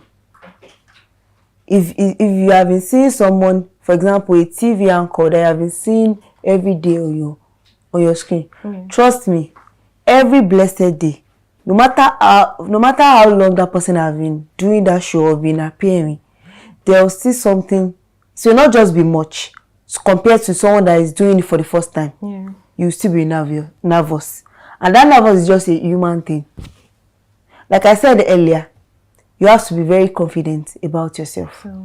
So some people go by speaking, they are affirming. A lot of people can think probably saying word of affirmation is a teenager's thing. It's not a teenager's thing. Anybody can do it. As an adult, you can do it. So some people can do this word of affirmation that yes, I believe in myself, I can do it. Or probably have someone there that is just behind the scene encouraging you, you can do it and everything like that. That will make you believe in yourself. Like, okay, fine, I can do this. So you cannot compare someone that has been doing it for a very while than someone that just started. Especially if you are starting for the first time, there is no way you will not be nervous. So that nervous is a common thing. Yeah. Common thing, male, female, young adults, everybody. Even someone that has been speaking for over decades, when they still want to speak, there is always a first time for everything. No matter how, there's always a first time, even if you have been speaking for a while. So imagine you that have been speaking, and you are kind of speaking to a different set of people. Of course, you'll be nervous because you've never spoken to that kind of people before. So I think the way we can try to manage is to be very, very when you want to deliver a speech, be relaxed. Don't be too stiff, and make sure that nervousness is not showing. Because once it's showing, you will lose your courage, and you might even find yourself shaking in front of a whole lot of people. So be very relaxed. Be confident in yourself that yes, you can pull this off. And like I said, make sure you focus on the message you are passing. Don't think about this set of people. What will they think of me? And don't think about all of the what ifs. Put it at the behind you. Don't say what if I fucked up? What if these people? What if they don't like the way I spoke? All of that, put it behind you. Focus on yourself. Be confident and make sure you get them to listen and relate to whatever message you are passing across. I think that's what it is for me. Okay. How do you think? Yes. Here? Actually, he has done justice to that. But what I think I can add something to my own contribution to it is that, as she has said, there is always a first time to everything. Let me take myself as an example. Let me say for years back now, or let me say some years back, even up till now, it gets to some places, maybe I want to speak to a few number of people, I still feel that nervousness within me. Yeah. I'm afraid of, like, my mind is always shaking. Yeah. It even got to a point whereby they will hand over the mic to me. Okay, just say something in a public gathering. I'll be like, what did I want to say? Because I find it very difficult standing in front of the audience at times. Yeah. But although I'm not that perfect now, but at least the fear compared to now, when we compare now and then, at least I think I've been able to, let me say, overcome to some certain extent. Okay. So, and how do we overcome this nervousness? Yeah. Firstly, as she has said, confidence is very, very important. Yes. You need to build the confidence in you. You need to have the mind that, no, I can do this. Okay. Because if you start having this nervous issue, like being afraid of, what if I make mistake? What if I utter something that is not even in line with? Once you have that fear in you, it will just discourage it. It kills your morale. Yes. It doesn't even allow you to. You might even have a very nice presentation or a very nice speech, but once the confidence is not there, or once you lose the confidence, forget it. You've lost everything. And one of the ways we can come up being confident is, firstly, let's try and have discussions within ourselves. Let's take, for instance, you have some friends, probably maybe you go for CDS, or for you to be able to overcome that fear or that fear in you, just engage with some people. Even if not many, like 2-3 people, just engage, just discuss some random things. At least with that, you start to build your confidence a bit from there. You have to start from somewhere. Exactly. And apart from that, we all have our cell phones. Just place your phone in front, or you just stand at the front of the mirror, or what do you call it? Should I call it mirror? Camera. So just stand at the front. Even if you have a digital camera, exactly, just place it at the front. Just display anything you would want to display. Yeah. Just take that camera as audience. So once you are done, you too can just go through it and evaluate yourself. Yes. Okay, if this were to be something that maybe I can even get any opportunity from, how do I want to present myself at the end of the year? How do they evaluate me? Okay. So I think by so doing, you should be able to come over or overcome the fearness, the nervousness, or whatsoever. All right, thank you so much, Wahid. I also feel like it all starts from somewhere. You have to start. Exactly. And then once you start and you see yourself making progress, you are determined to just keep going. Exactly. Yeah. All right, thank you so much. You're welcome. Right now, we'll be going on a short break, and when we're back, we'll be talking about the power of eloquence in everyday life.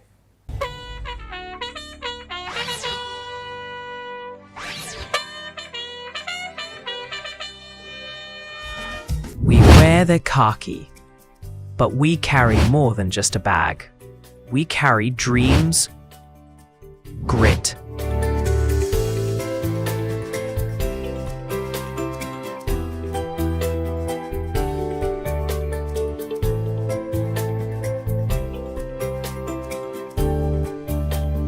and a will to serve.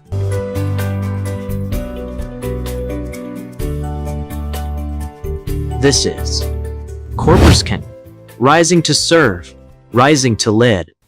Welcome back to Corporascan.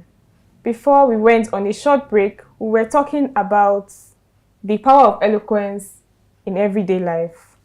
And moving forward, Nafisat, how can someone build their speaking confidence daily, even in simple everyday conversations? To answer that question, I think building confidence is not a day job. It's from little to big. You start from somewhere. You cannot just wake up one day and say, okay, fine, I want to build my confidence, and boom, that same day you build it. So building confidence starts from little discussion, little conversation you have. There be a conversation within your friends. Why you make mention of recording yourself, standing in front of camera? That can also help. When you want to know how you actually sound, take your phone, put up a camera and record yourself. And I'm very sure by the time you listen to how you sound, if you don't like how the way you sound, you already know where and how to adjust. So you can also start by making your friends listen to you.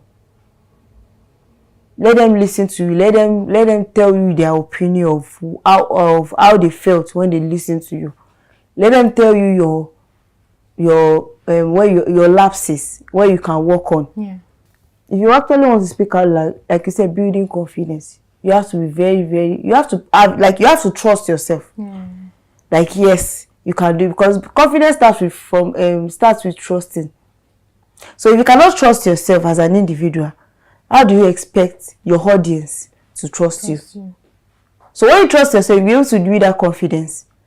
Let your friends listen to you. Probably I have a presentation I'm preparing for. And I don't want to go there first. I want to know if I actually nail that presentation. It's not about reading. Reading out loud can also help.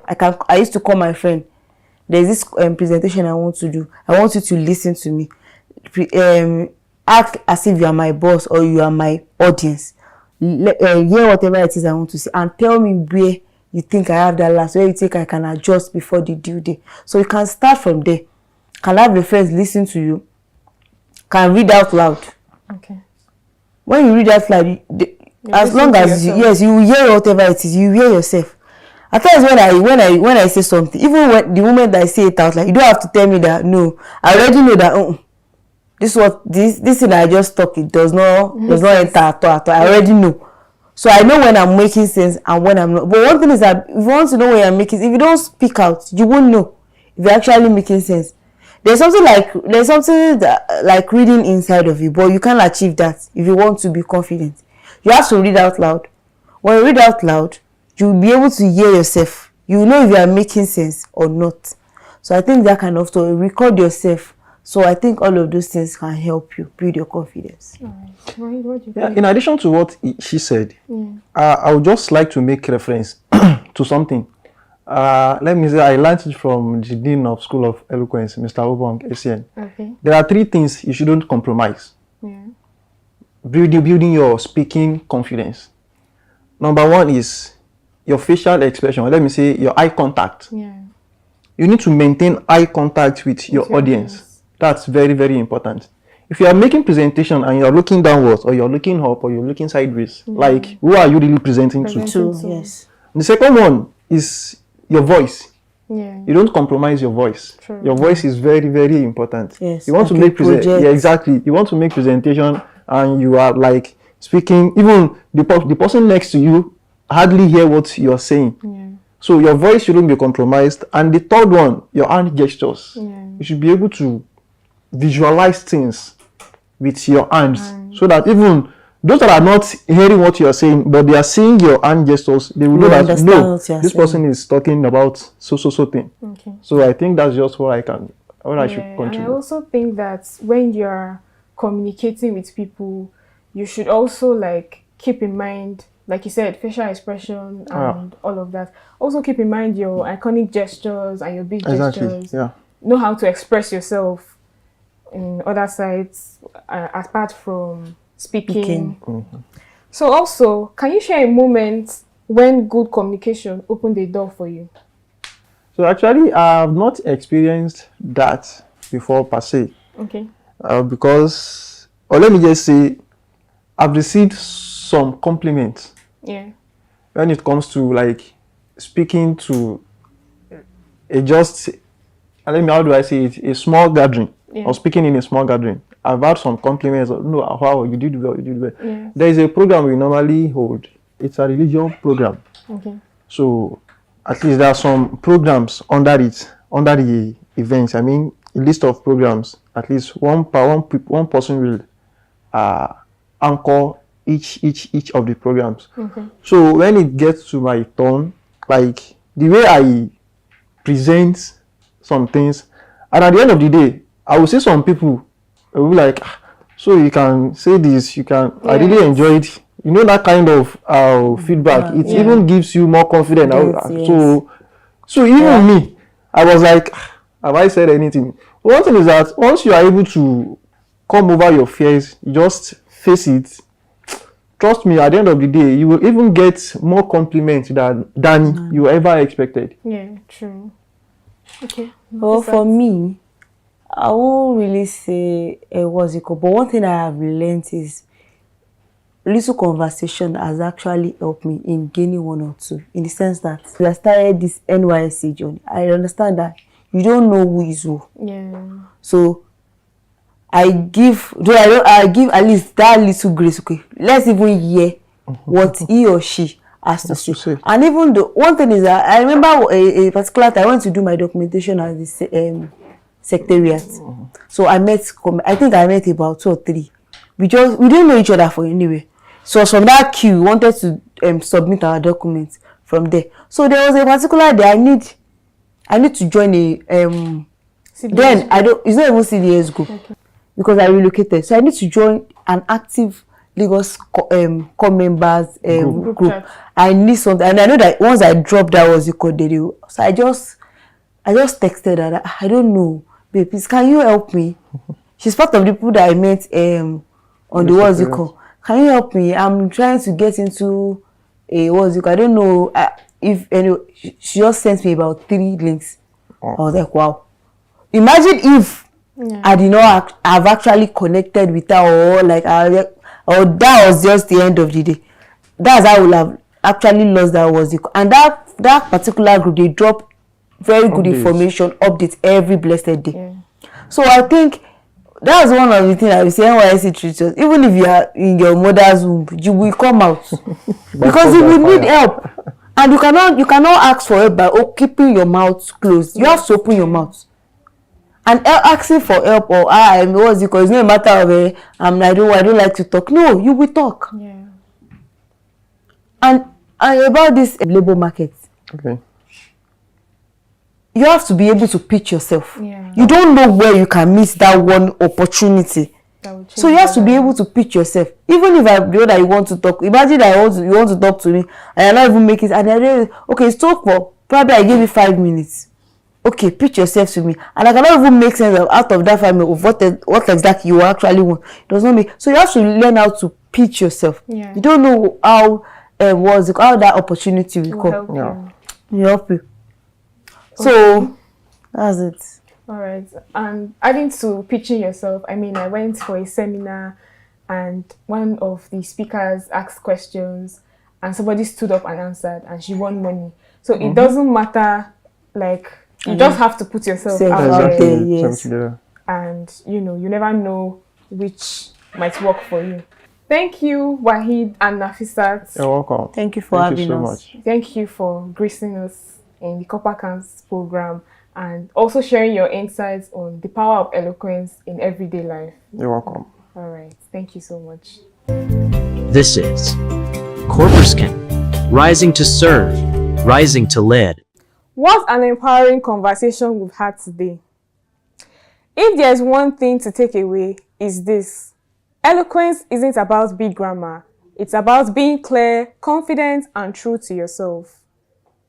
Your voice is one of your greatest assets, and how you use it can shape your future in powerful ways.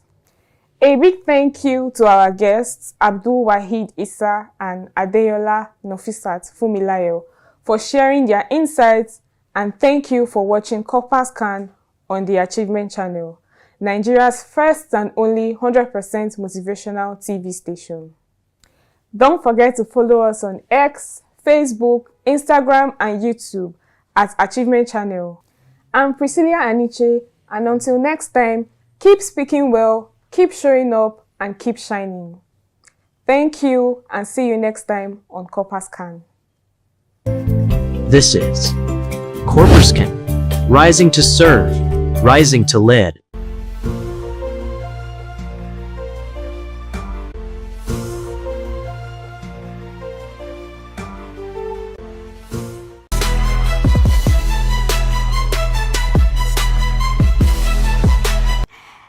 and welcome to Eloquence Unleashed.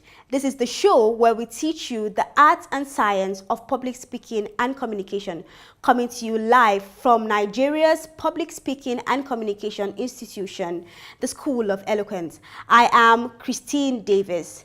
Today, we're going to be looking at what public speaking can do for you as an individual, both personally and professionally.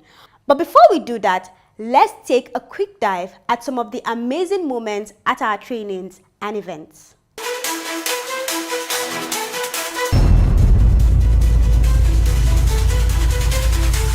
Why Achievement Channel?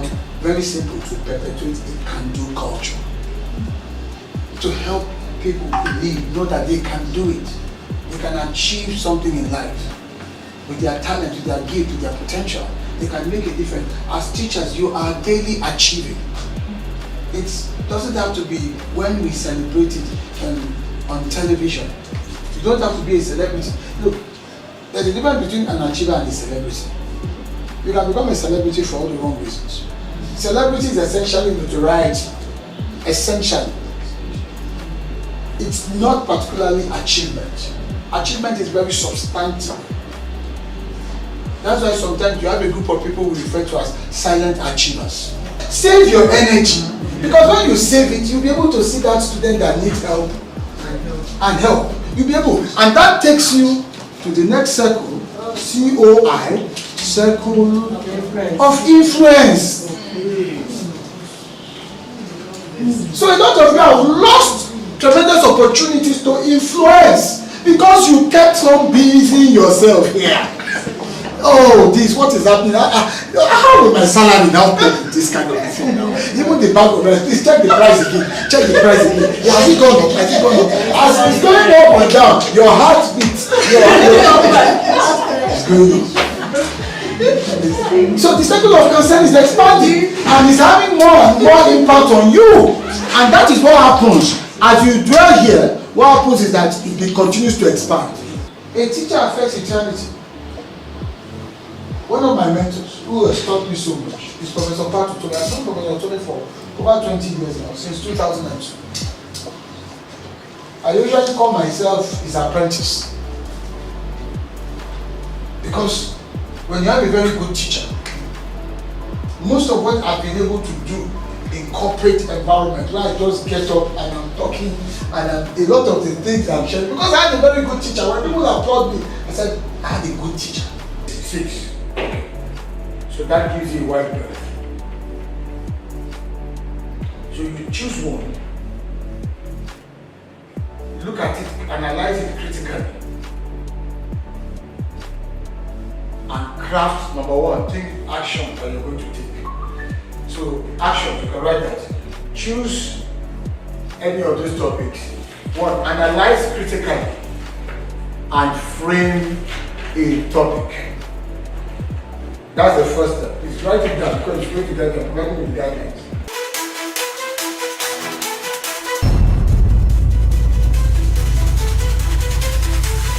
Okay, you're welcome back. This is the show Eloquence Unleashed, and I remain Christine Davis.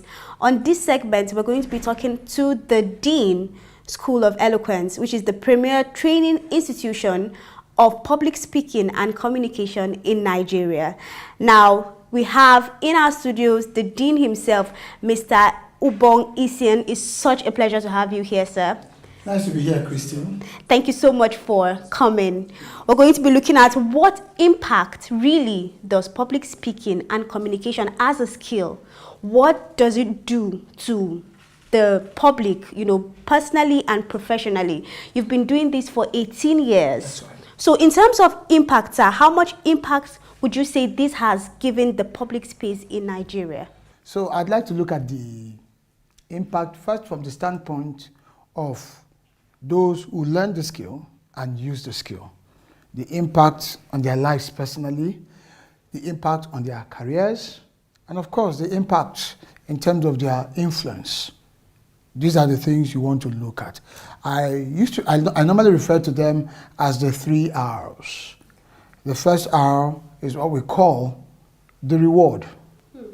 The second R is the results. And the third R is the respect.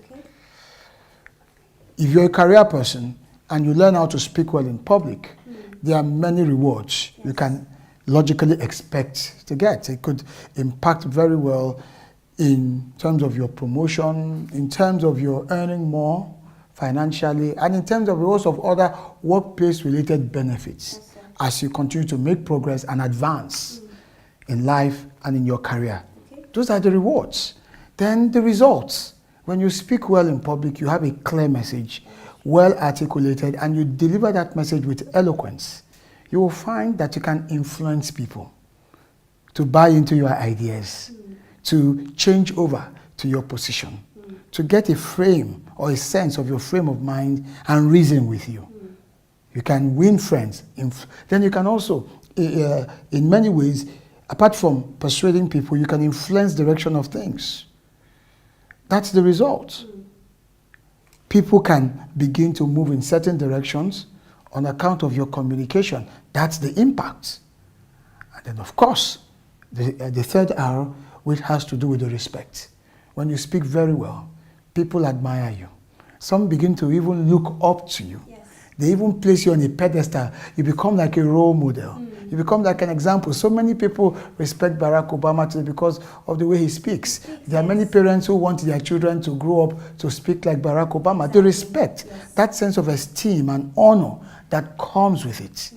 These three dimensions, reward, result, respect, are a reflection of the impact that you're talking about on both the person who is able to speak well in public, as well as the spillover effects to the audience, those who listen, what it inspires them to do, what it inspires them to think of as well, how they see the world.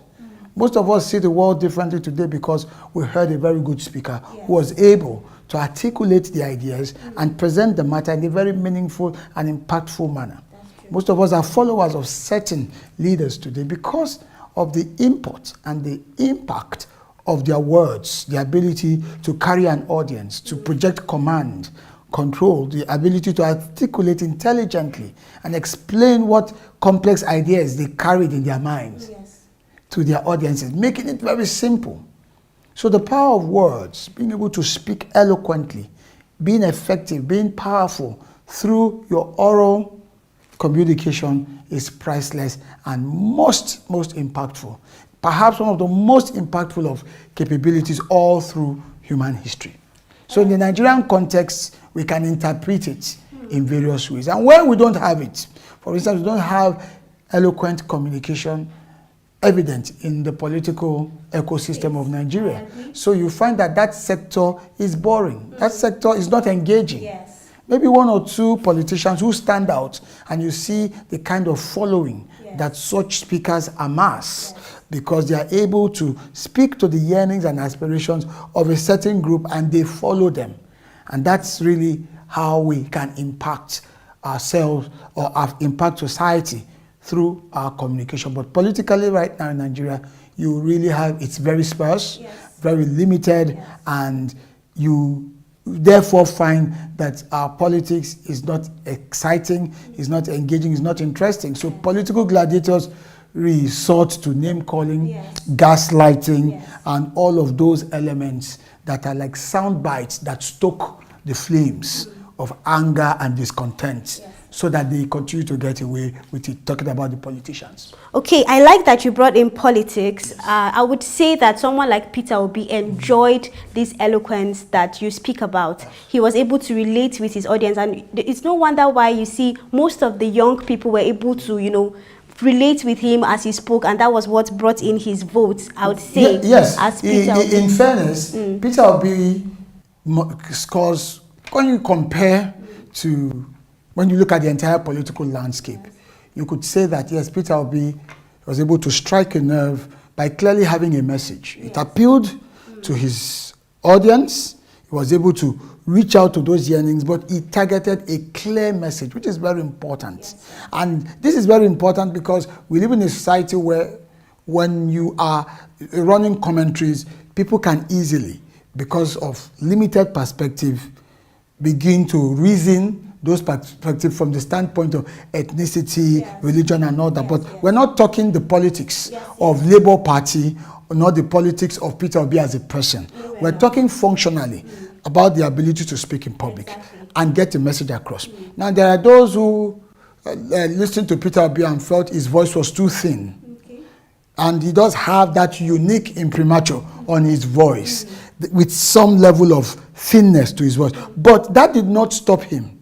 He, first and foremost, he had a clear sense of structure with regards to his message, and he could stand and speak for extended periods of time intelligently and then connected especially with the young audience. He spoke their language, delivered his message in their language, and was able to galvanize, and that's the influence we're talking about, and then earned their respect, which is so important, and that has continued. So you have a lot of people that are followers of the man because they heard him speak, and his message resonated with them.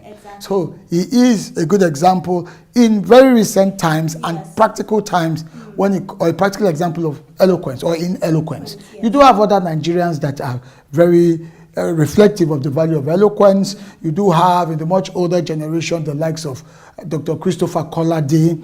You do have someone like Chief Emeka Anyoku. You do have Professor Jerry Ghana. These are very fine examples. And amongst the women, you have the likes of Amina Mohammed, who is currently with the United Nations. You have the likes of Obi Ezekwesili. These are some very good examples, or fine examples of people who have influenced audiences by virtue of their communication. Very briefly, since we're talking about the School of Eloquence, which we must always bring our attention to, in terms of demography, just can you tell me, because some people feel that the School of Eloquence is just for successful people, public speakers, business people, entrepreneurs. In terms of demography, what scope would you give that, just very slightly? And then also, as you answer that question, what would be your advice to people that are thinking in that way? And also people, I would like to add that question, that feel that public speaking cannot be taught. It is simply an innate gift given by God. So if you can just lump that and answer that. That's like asking me to squeeze an entire day's master exactly. into So, 30 seconds. But let's do the best that we can with that, because being concise, brevity, as Francis Bacon once said, is the soul of wit. So with regards to the first question, the argument or the perception that a School of Eloquence, Nigeria's premier public speaking school, a place where you get to learn public speaking, is for successful people.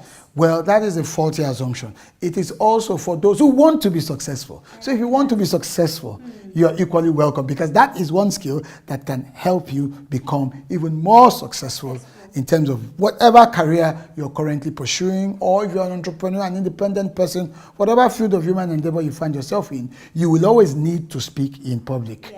So it is for both the successful ones who want to be more successful and the unsuccessful ones who want to have a taste of success. That's that. Then the other point, or the other question, is public speaking a skill or a talent? Is it a gift of nature or in the realm of nurture? Well, the answer is very simple. There are no born public speakers. Yes, great speakers are made. Yes. There are no born public speakers. There are no born ones. Great speakers are made and not born. Public speaking is a skill and can be learned. That's why you have the School of Eloquence. I love this discussion. You've heard it for yourself from the Dean of the School of Eloquence himself, Ubong Essen, popularly known as Mr. Motivator. And he's been here telling us that indeed public speakers are not born. It is a skill that can be learned, and where you can learn it and learn it very well, of course, is at the School of Eloquence here in Nigeria. I believe that all of the information that you need will be on their social media handles and, of course, their website. So it is not something that is far-fetched. You can get it. This is where we wrap up the segment, the Dean's Discourse.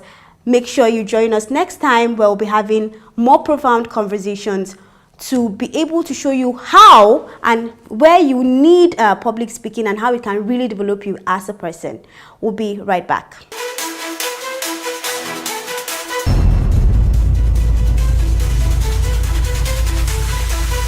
it for the show today. Hope you had an amazing time.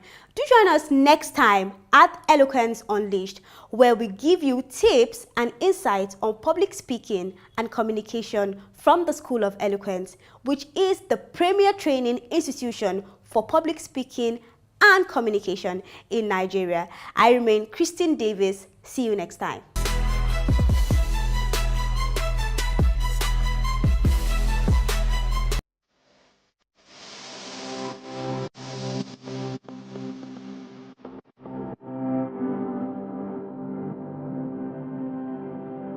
Welcome to another exciting episode of Career Success, where we bring you stories of individuals who are making waves in their fields and creating lasting impact in their communities.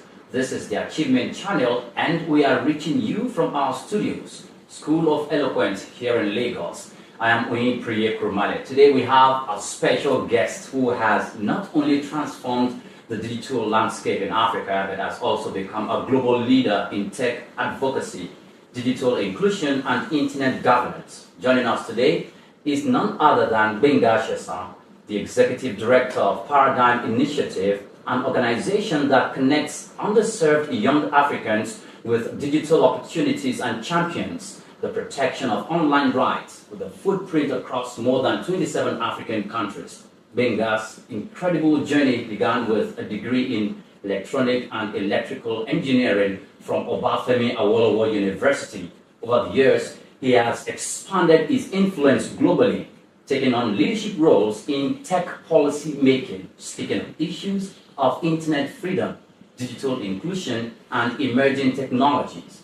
He's attended executive education programs at prestigious institutions such as Harvard, Oxford, Lagos Business School, and more, cementing his role as a tech thought leader. He's also a member of the United Nations Secretary General's inaugural Internet Governance Forum Leadership Panel, and has consulted for world-leading institutions like Microsoft, the United Nations, and the World Economic Forum. His commitment to empowering young Africans through technology is truly unparalleled. We are thrilled to have him here with us in the studio.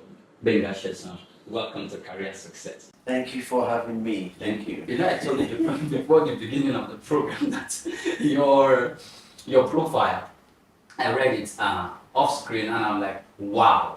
And I still needed to give this to one of my colleagues to actually prune down, so we don't spend all the 30 minutes of the program reading.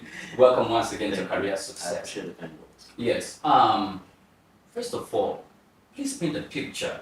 Before I go into that, let me say great effects to you. Great. Articulate effect. Okay.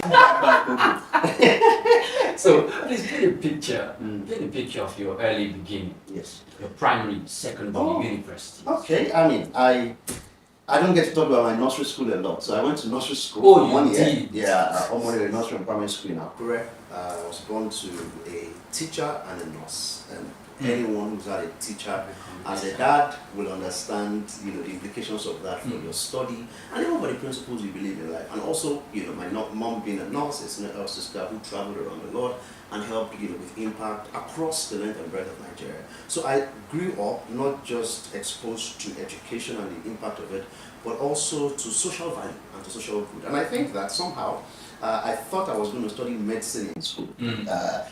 I thought I was getting that side of my mom, but what I was really getting was more of the social impact for myself and my dad. I mean, my dad, I would go on the streets in Accra and I'll meet someone randomly who's either been disciplined or has been, tutored by my dad before. Okay. Or, I'll be in my mom's office and I'll be listening to stories, people thanking her for helping to save the lives of their children. And I'm like, wow, and all that. So I went to nursery school and I went to, St. Peter's Demonstration Primary School in Akure. For 6 years before going to Federal Government College in Doani. And I think it was in Doani that obviously in secondary school you start thinking, oh, I'm doing sciences, I'm doing this. I thought I was going to do, because everybody called me doctor in my class. My mom is a nurse and all our friends were like, oh, doctor, when they're doctor. But I realized that I loved blowing things up in the house. I would connect the anger to a cable and plug it in, and it will spark. And I knew, so somehow. And you are excited. Oh, it was very exciting. it was great to see things spark. It's boring when you plug in something in the video, it plays, and you watch, and you sleep off. But when something sparks, that's it. And so I sort of started talking to people, and I realized that this was engineering. I didn't know what area of engineering. Then I met a senior in secondary school, Kwayemi Olugasa, who was, in fact, it was in my primary school. He was a senior for me.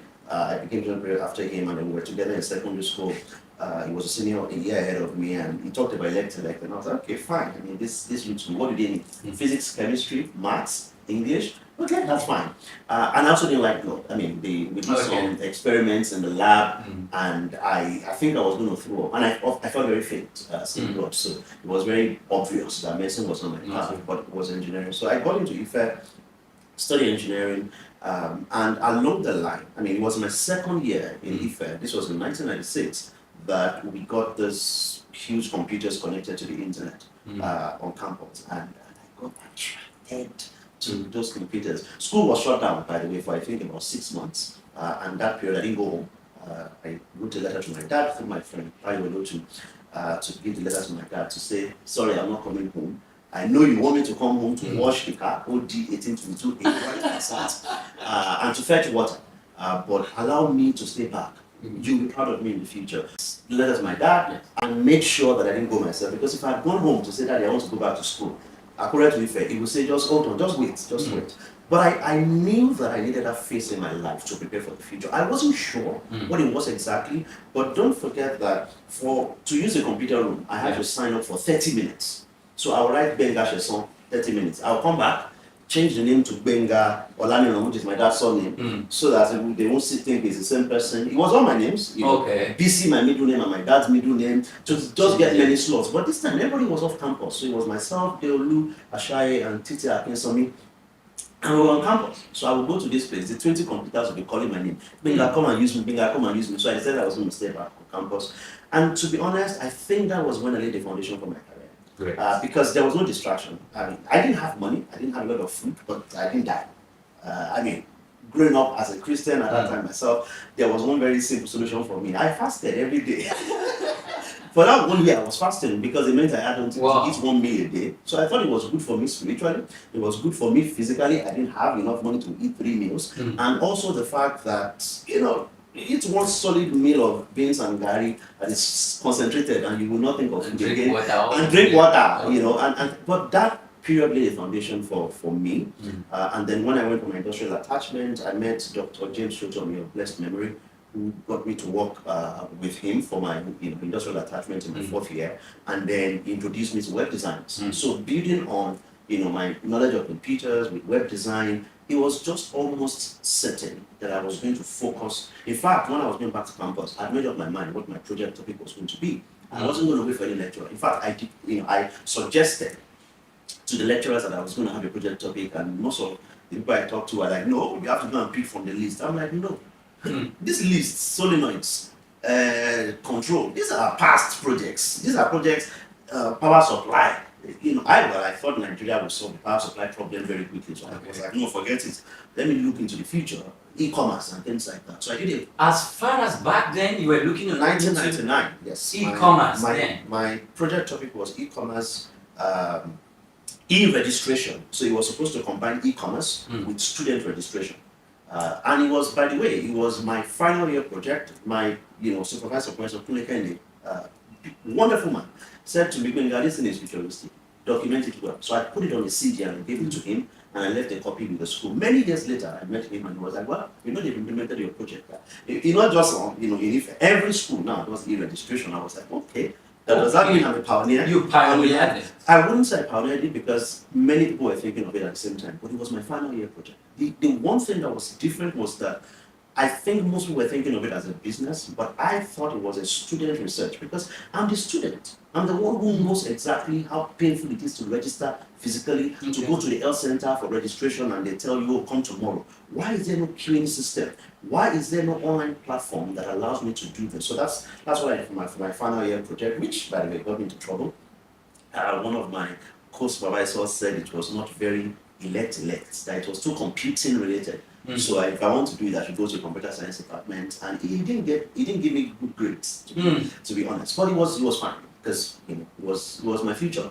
I wasn't exactly concerned about I wanted an A, of course, in my final year project, but I was more concerned about, okay, so what happens after the project? After the project, I had to look for a job. It is not that professor that would look for a job. He was a doctor at the time. It wasn't doctor that would look for a job. It was me. And thankfully, Professor Kule Kende was 100% behind it. In fact, when my colleagues were presenting to him for the first time, those who were also being supervised by him, I was presenting at the Information Technology Association of Nigeria Expo, 1999. As an elect student. As a final year student in 2000, I went to Abuja. I was invited by Chris Waji, who was president of ITAN at the time, to come and present what, to be honest, I hadn't finished writing the project. It was my first presentation, but I remember the title was E-Commerce, Nigeria and the Next Generation. That was quite topical, given then the time it came that you were actually, so I actually wanted to leave with a pioneer, but you said a lot of thinking around it. And for the fact that this is not coming from a student from computer science, it's coming from an elect. Yes. What do you think the young people in this generation can learn from that story? I think it's very straightforward. What you do in school determines your future. You can cram, pass and forget and graduate and say there are no jobs, or you can choose to do something meaningful and build on it. By the way, when I went to make that presentation in Abuja Expo, I think it was, I don't remember, it was December. So my project partner, Bumisha Wande, went with me to go and make the presentation because it was a big deal. Like, oh wow, you guys are final year students and you're presenting your project to the entire nation.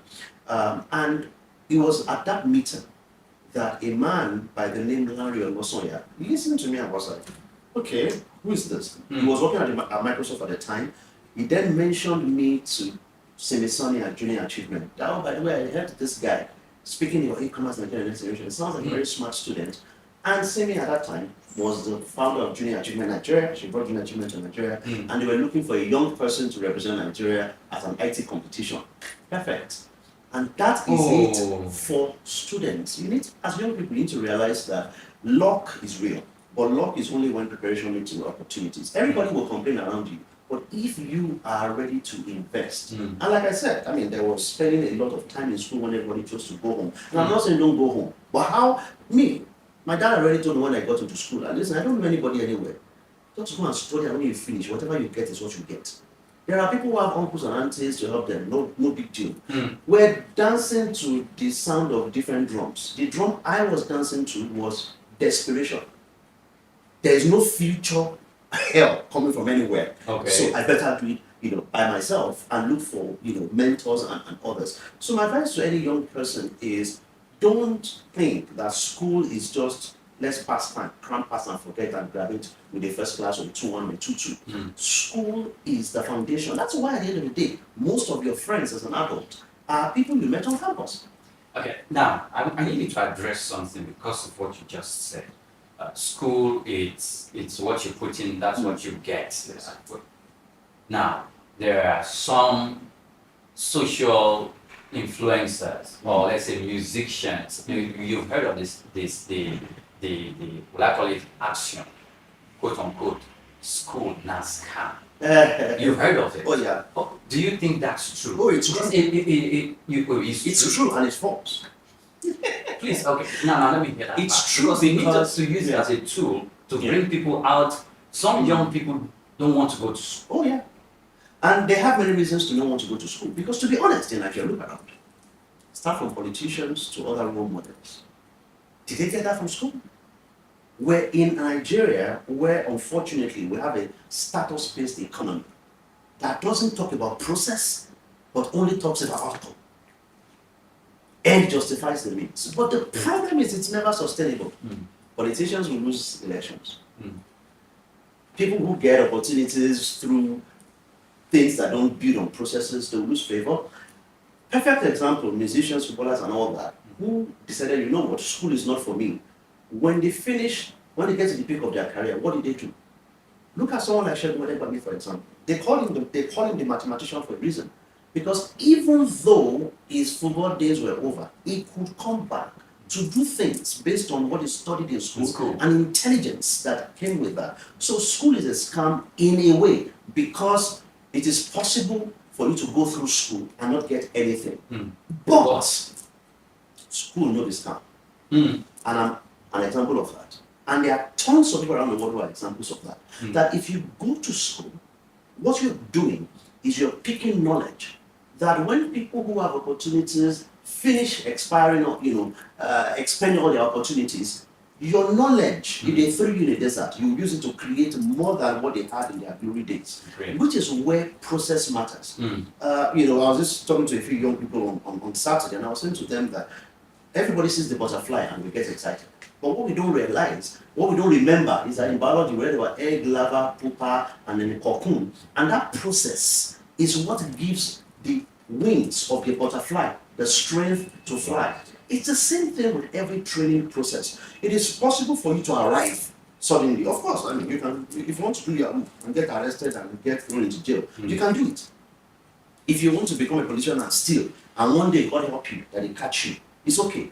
But there is the option of doing it right. There is the option of saying 1, 2, 3, 4, 5, 6, 7 before you get to 8. And with that option, nobody can send you to jail for your knowledge. It's not corruption. Nobody can suddenly say, oh, I don't like your face again. You're no longer in this appointed position. In fact, if they fire you, you go back, you dig into that knowledge. It is what you have eaten. It is what you have studied. It is what you have built as a process that helps you to fly. Someone asked me one day, he said, oh, you be part of an initiative into a big organization. In fact, that is where I'm coming. That's where I'm coming. So I don't want you to So it's time for a break. We're going to break. And when we return, we're going to be asking Gbenga Shesan how Paradigm Initiative came about. And this thing about electronic governance, I did a course like that in school, but we are going to wait for Gbenga to unleash all of that after this break. To stay with us.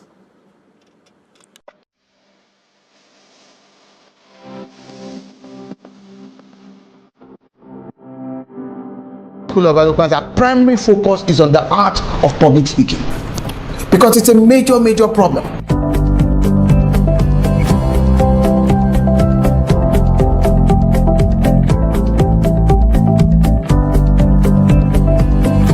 And public speaking, we must understand, is the raw art of speaker to audience oral communication. I got a lot more than I actually expected. I have a few years I used to have. The more you speak, the better you are at speaking. School of Eloquence is the place you can be, and there's a turnaround. That change you are expecting, you get it there. Welcome back, and many thanks for joining us on the program Career Success. Of course, I'm still in the studio with Gbenga Shesan, and he's been letting out nuggets on how to strengthen your youth while in school, or maybe like an entrepreneur or someone who have great aspirations. Welcome once again to the program. Thank you so much. So, Paradigm Initiative. Yes. When I was searching for you, it's just easy to get you online. I just went there and contacted Gbenga Shesan. I just came at Gbenga Shesan. Paradigm Initiative Nigeria, PIN. So I started reading. I'm like, I spent time, I read it through. I read it the next day. I came to the office and I just kept reading it because I knew I was going to have this conversation with you. How did it come about? So it started way back. While I was on campus, two things happened at the same time. So I learned about computers and the internet, and there was also the aspect of Black consciousness, as an African finding my way in the world. So I started a mailing list called Black Pioneers, and that was supposed to be for me my foray into the future. So it was mostly just for me to send information to people about Black people in the world and how they are pioneers and things like that. That eventually moved into eNigeria. I call it eNigeria because I thought then, okay, you know what, let's make Nigeria electronic and let's make it digital. But then the Nigerian government started a project called eNigeria. So I then changed the name to the nearest thing that came to my mind at the time, which was about, let's shift the paradigm. And I'm like, okay, paradigm is a good word, and what are we going to do? We're going to be doing some initiatives. Okay, so for Paradigm Initiative, it's called. But this was way back in 2001. So we were not registered. We were not even an organization. It was just a volunteer group of, I had a few friends of mine who would go to. We knew how to use computers. You right? convinced them to join you. I didn't even have to convince them. They were like-minded people. You know how your friends are like-minded people. I mean, what do I need to tell Titi Akinsomi or Deolu Ajayi or Tokwe to convince them? They were already, in the spirit, so to speak. We'll spend a weekend to go to a village somewhere in Oyo State, and we'll go and train people on how to use computers. We had a project called Afar, which is bridge For free. Yes, for free. Because it was too exciting for us that we had this knowledge and we had to share. You know, when you've eaten and you have so much energy, you will run when there's sugar. So that was it for us. We honestly think of the commercial side of things too much. We did. I mean, we made money. We converted the yearbooks into year CDs for people on campus, and we made money from it. So it was a balance. And I think it was because there was a sense in me that, I'm getting all these opportunities from Nigeria, from this digital opportunity, let me give back. So sometime in 2002, I did a competition and became Nigeria's IT Youth Ambassador. It was not an official ambassador role. It was just the name given by the Executive Cyber School. But because I also got a UN fellowship at the same time. Many people then thought I was a real ambassador, because I remember I would get to some countries and they welcome me as an ambassador. And I'm like, okay, I'm not a real ambassador. And I'm trying to tell them, and maybe they thought I was being humble, but it grew a life of its own. Because myself and my friends we now had support, official support from the company, the Executive Cyber School, led by Engineer Tito Ometo. He gave us a bus and would give me money to take transportation to universities across Nigeria. And I did this for 2 years, going across Nigeria, training young people on how to use computers. Zara Baba in Kano, Enugu. I think we must have done at least 12 states, because I wrote about 12 states in my handover report. I handed over to someone called... 12 states, how many universities? It must have been at least 25 universities, because I know in some states, in Lagos, for example, we did at least 3 or 4 we have universities. computer science departments in those universities. We've always had computer science departments since the 70s. The question is, have we had impact from the graduates of those? And we have. In fact, one of them, Edward Obola, who I handed over to as IT Youth Ambassador, is the one who co-founded Cowrywise, one of those fintech companies now. And the interesting thing was that by 2002, like I said, someone met me at a presentation, introduced me to Junior Achievement. Semi wrote to me and was like, okay, come and visit. I came to visit, and I didn't know they were interviewing me for a job. So it was when I finished my exams that I got an email saying, following the series of interviews we had with you. And I'm like, okay, which interviews? But then it was an interview, and I really wanted to spend 1 year with them to do my youth service with them. But 1 year became 6 years, and after 6 years, I decided it was time to expand this vision beyond just the location in Butemeta where we're in Lagos, for the Lagos Digital. Is that how you entered Microsoft and the United Nations? So Microsoft was the partner on the Lagos Digital Village project. So that was my first encounter with Microsoft. But then I got to do a few things with them, training with them much later. And for the United Nations, it was mostly in 2001 when I was invited for a meeting. I'd written some things about the future of the internet in Africa, and I was invited for a meeting, and then I went to that meeting. And I think this is a major lesson for everyone. In that meeting, I was a participant. I was not a speaker. I was supposed to attend, collect my per diem or allowance, and go back home. But I refused to do just that. I produced a newsletter every day. I listened to all the sessions, condensed them, produced a newsletter, and released it day 1, day 2, day 3. When I send it, and then when I go back home, I send them a report. The United Nations Economic Commission for Africa, I send them a report. This is what we did. These are the recommendations. They didn't tell you to do that. They didn't ask me to do it. But guess what? That was the last time I had to ask them to invite me.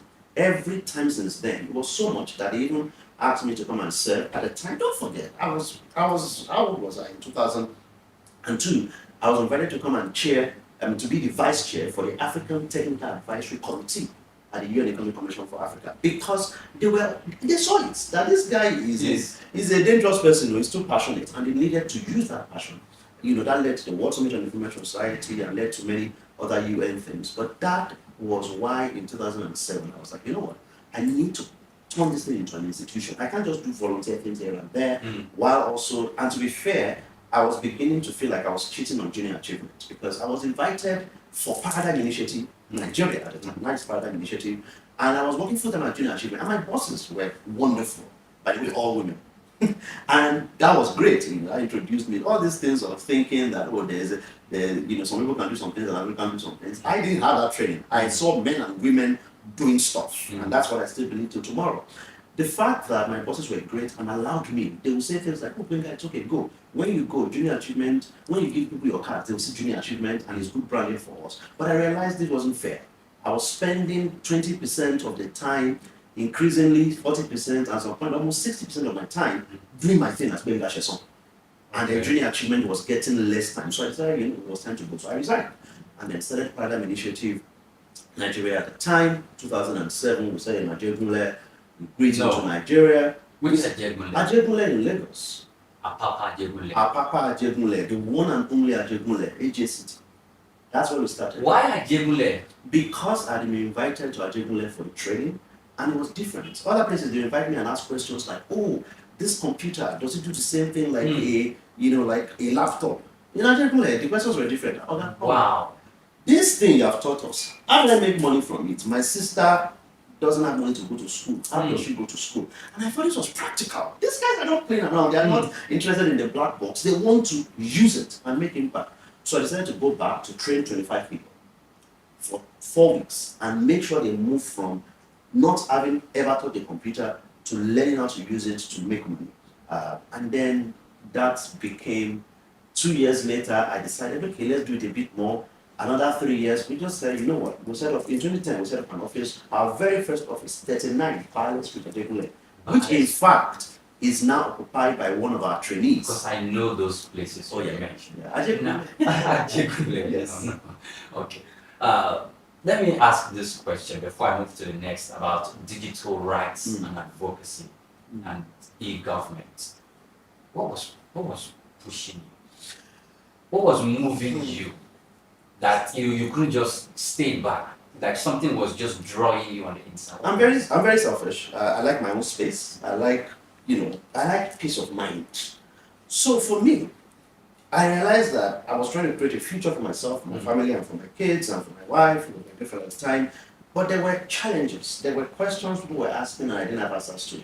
Questions like, why should anyone get arrested for creating something innovative that others don't understand? So I started looking at policy a lot more. And I realized that a lot of countries in Africa were fighting what they didn't understand.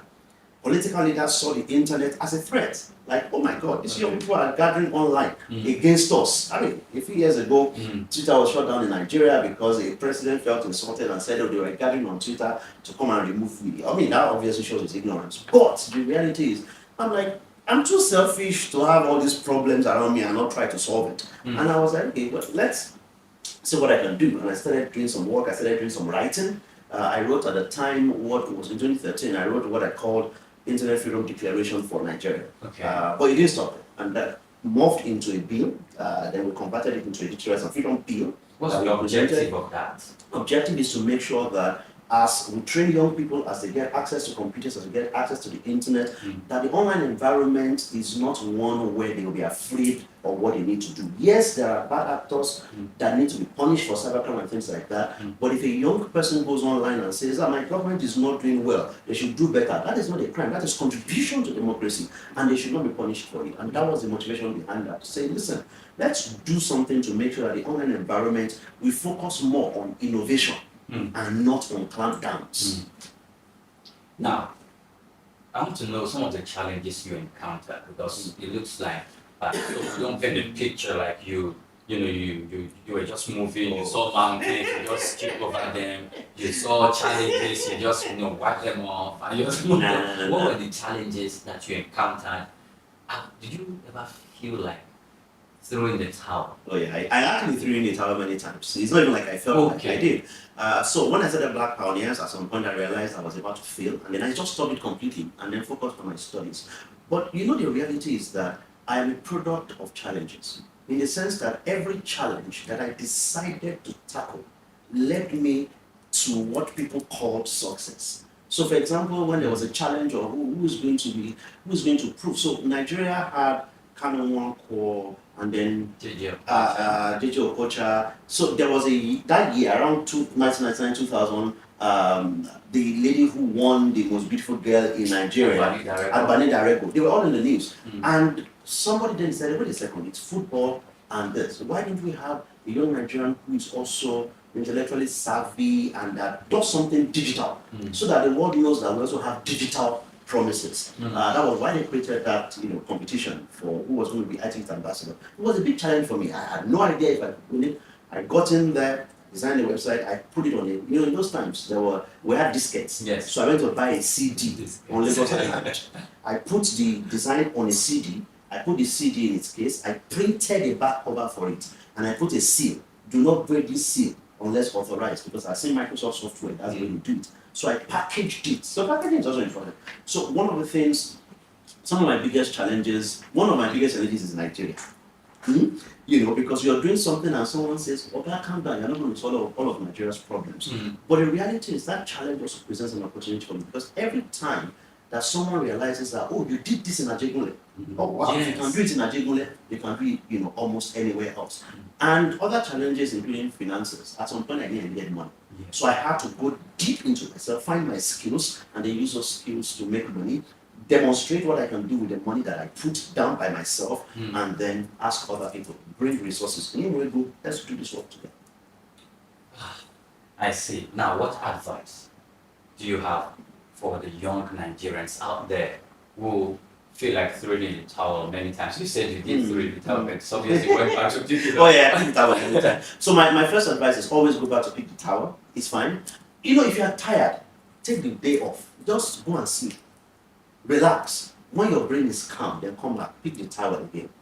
And realize that many times, success is on point 9, we give up on point 7.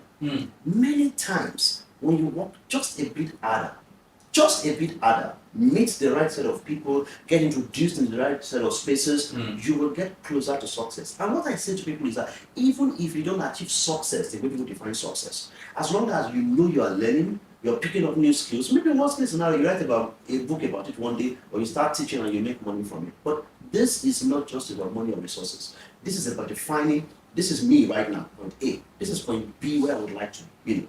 What do I need to learn to move from A to B?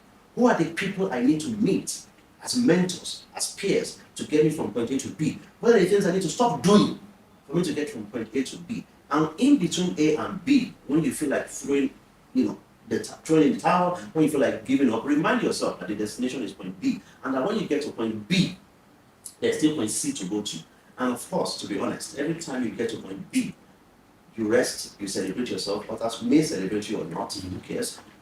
Then you go to point C. And that journey in itself is a big reward for any young person, because then you can peacefully sit anywhere and say, like the lizard that dropped, that yes, even if nobody else praises me, I have done what I want to do, and I'm not sad.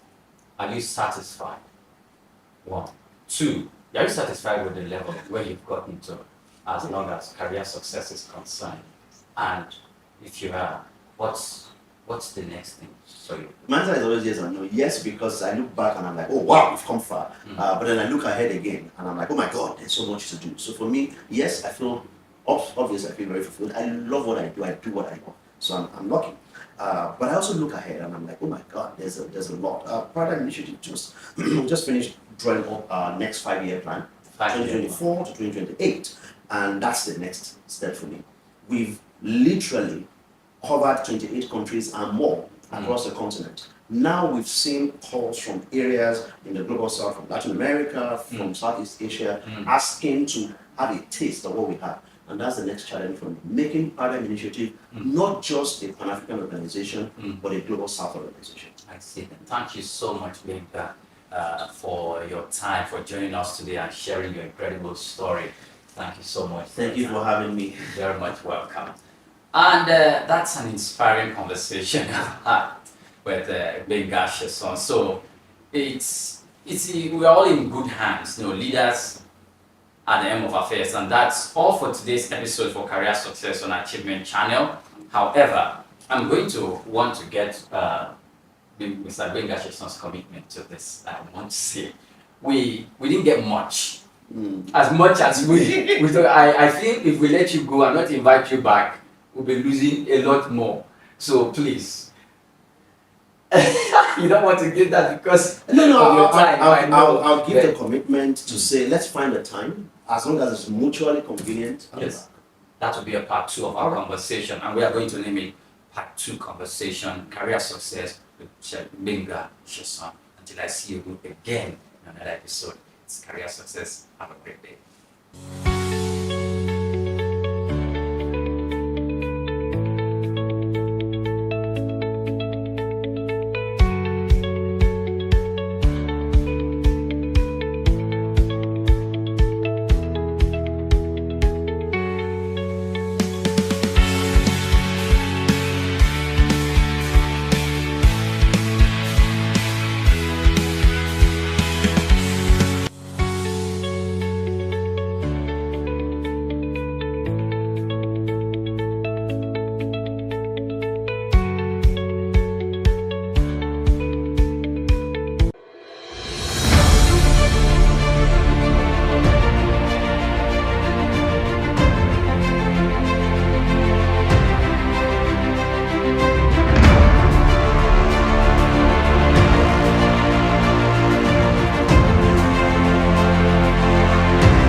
Good day and welcome to Achievement News right on the Achievement Channel, Nigeria's first 100% motivational television.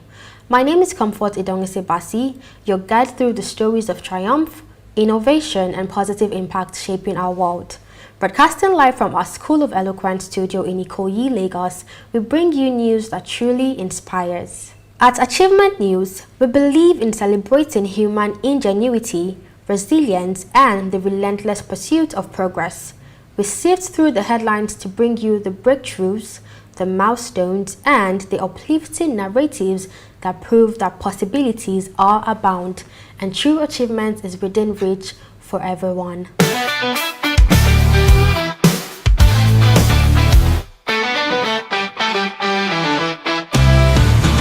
We start with positive economic news from home. The Lagos Chamber of Commerce and Industry (LCCI) has expressed optimism following the National Bureau of Statistics report confirming a modest drop in Nigeria's headline inflation rate. In May 2025, inflation eased to 22.97%, down from 23.71% in April. LCCI has hailed this as a positive, albeit modest new shift after several months of persistent increases, attributing it to its consistent monetary tightening by the Central Bank of Nigeria. This indicates that policy efforts are beginning to yield tangible results.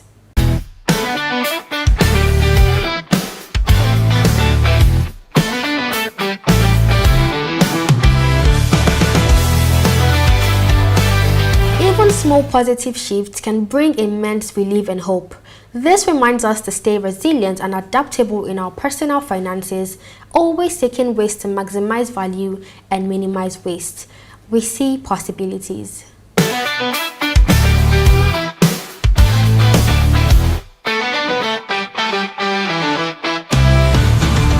Adding to our economic good news, major global financial institutions are giving a thumbs up to Nigeria's economic trajectory.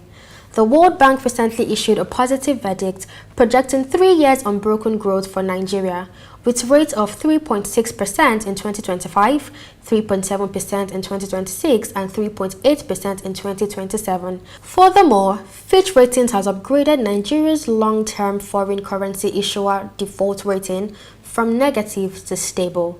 This endorsement signals increasing investor confidence, directly linked to Nigeria's ongoing economic reforms, including exchange rate liberalization and fuel subsidy removal, which have also contributed to the stabilization of the naira.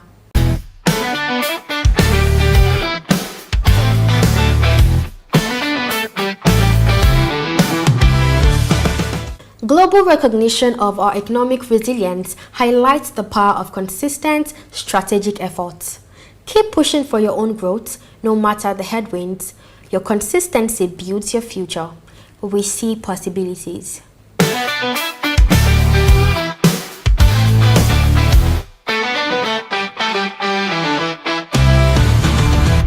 From economic progress to a greener future, the global renewable energy sector is buzzing with exciting innovations for sustainable constructions. Recent breakthroughs include the development of compact, efficient procedural wind turbines, widespread solar canopies designed to power electric vehicles, and even cutting-edge sand batteries for advanced energy storage. These innovations aim to revolutionize construction, making it more eco-friendly and significantly enhancing energy resilience worldwide. Innovation is the bridge to a sustainable future. Look for creative ways to integrate sustainable practices into your own life and work. Every small eco-conscious choice contributes to a greener world. We see possibilities.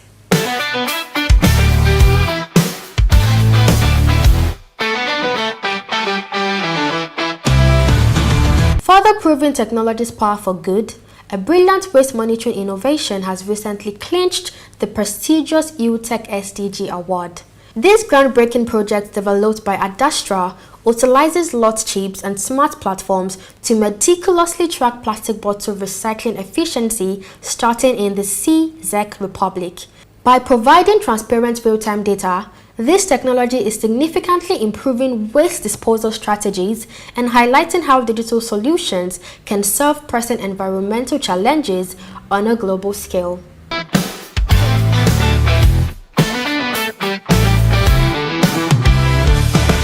Every problem is an opportunity for innovation.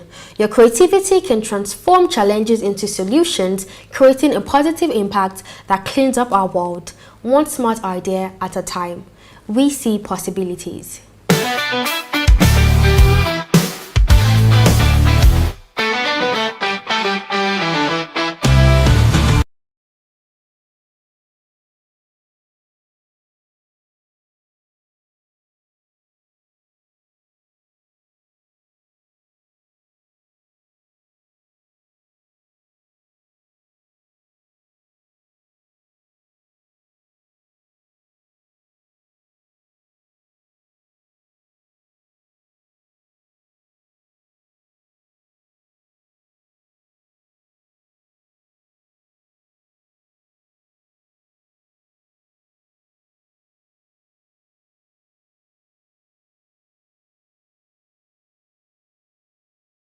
Of eloquence, teaching the world to speak.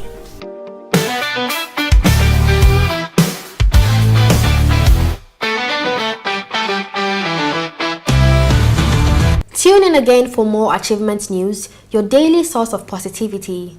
Visit us at www.achievementchannel.com and join the movement hashtag We See Possibilities. That's all the achievement news for today. Remember, every day brings new opportunities for growth, progress, and impact. Keep achieving, keep inspiring, and most importantly, keep believing in the power of possibilities. I'm Comfort Idongse Basi, wishing you a truly impactful day.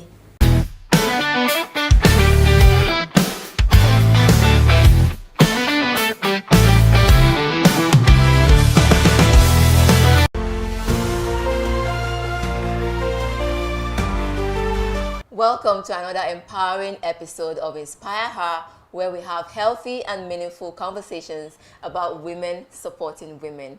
We spotlight women who are breaking boundaries, defying expectations, and making their voices heard. I'm Tracy Dominic, and today we will be having courageous conversations, women who are challenging the status quo. And I cannot think of two more fitting guests to share their stories with us today. Joining us are two women who have consistently stepped out of their comfort zones to challenge societal norms and also create lasting impact.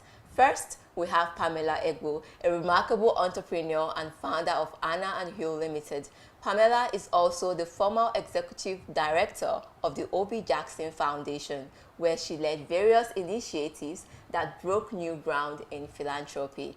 And secondly, with us also is Atinuke Ojenima, a leadership development expert, human resource professional, and business consultant. Atinuke has dedicated her entire career to nurturing and grooming the next generation of African leaders, and her work speaks volume about breaking through barriers. Today, we'll be having that powerful discussion with these two courageous women.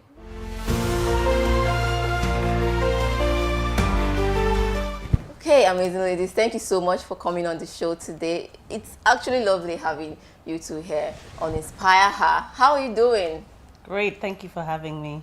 Thank you. How are you doing, Atinuke? Good. Good, right? I mean, being alive. Yes, yes. The gift of breathing, of being alive. I mean, I feel good with that. You know, in our Nigeria today, when you ask someone, how are you doing? Are you really ready to hear the answer to that question? Because yes. The economy have honestly pushed a lot of us Nigerians. Yeah. And how have you been coping? Let's just talk generally now as Nigerians. How have you been coping as women, especially in your family, and also trying to meet up with expectations? Let me start with you, Pamela.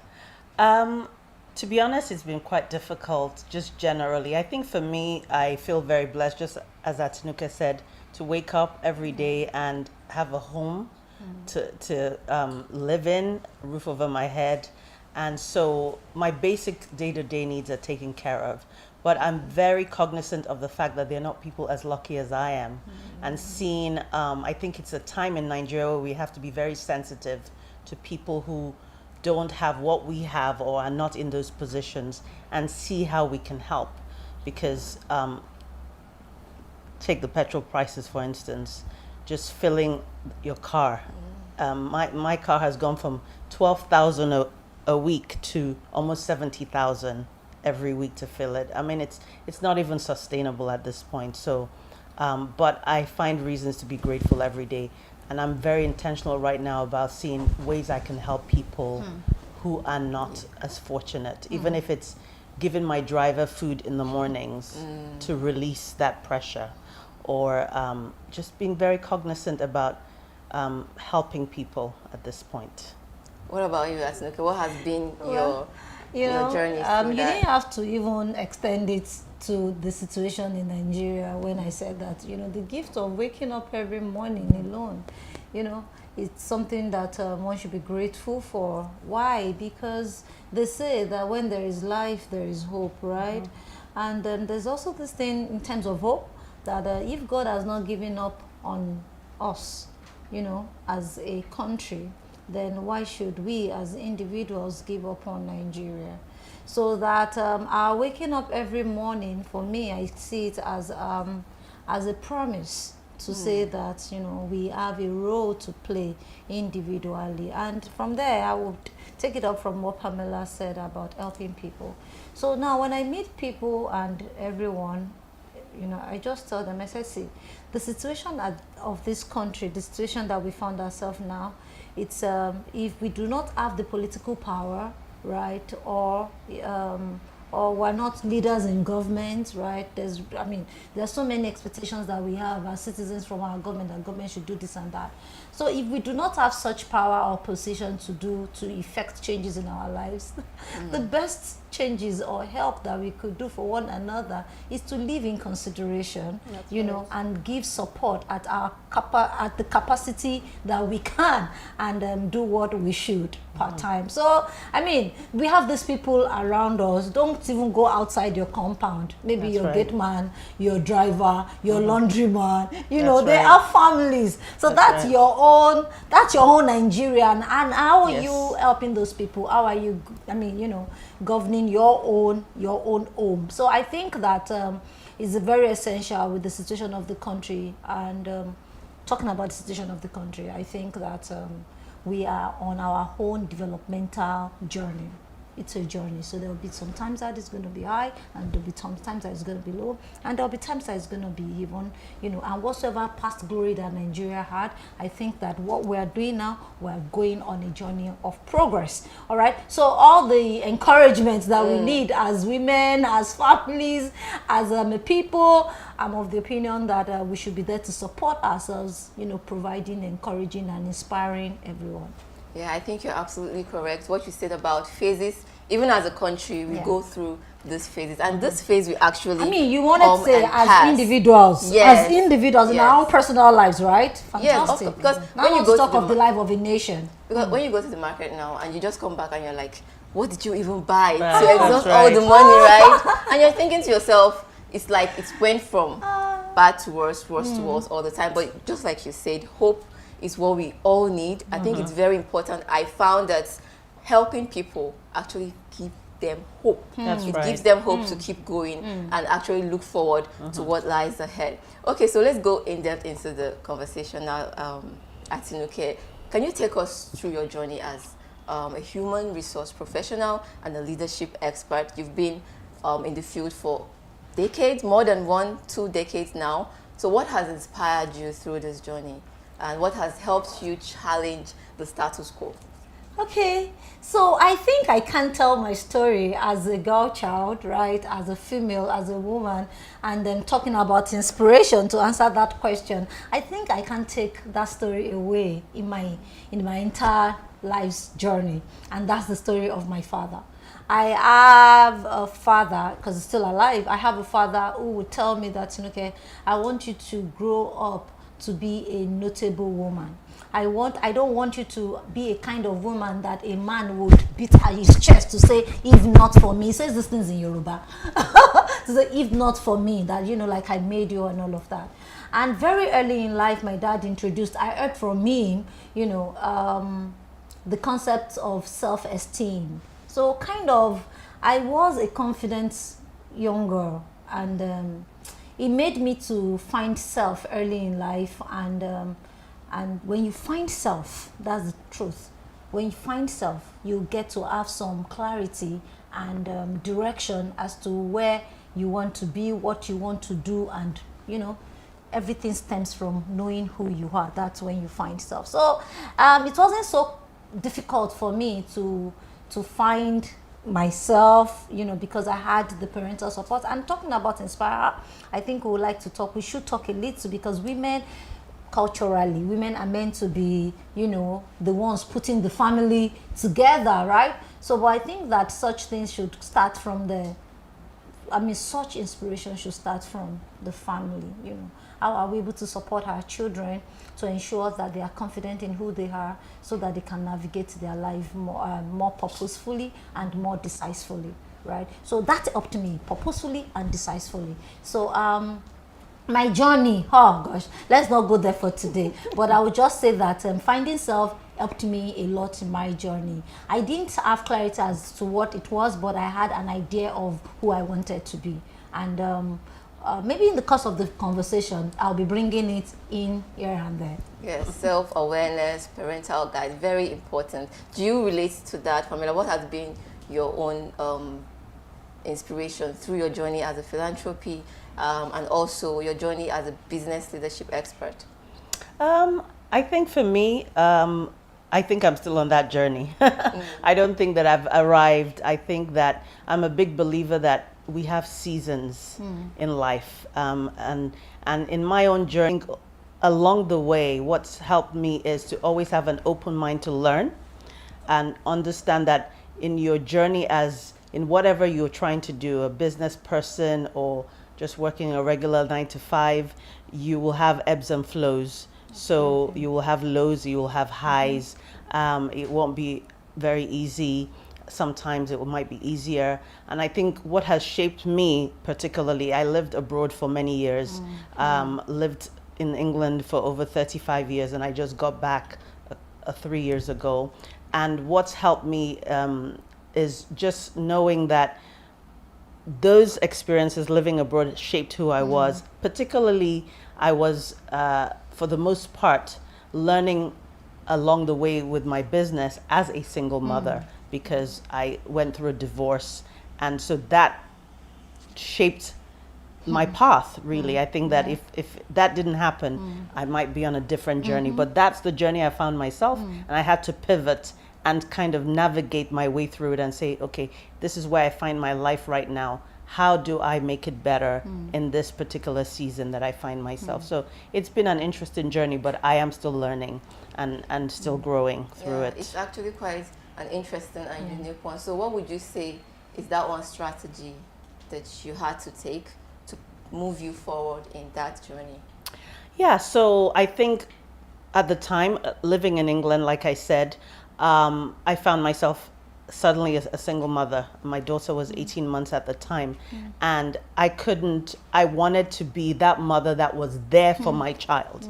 I did not want to be a mother that would leave her in, obviously living in England, you have those luxuries of, I could leave her at a childcare or a nursery, but I didn't want to be that mother who I only saw my daughter early in the morning, drop her off, pick her up. So I had to pivot. I have to think, how can I live and earn an income without having to do a 9-to-5 job?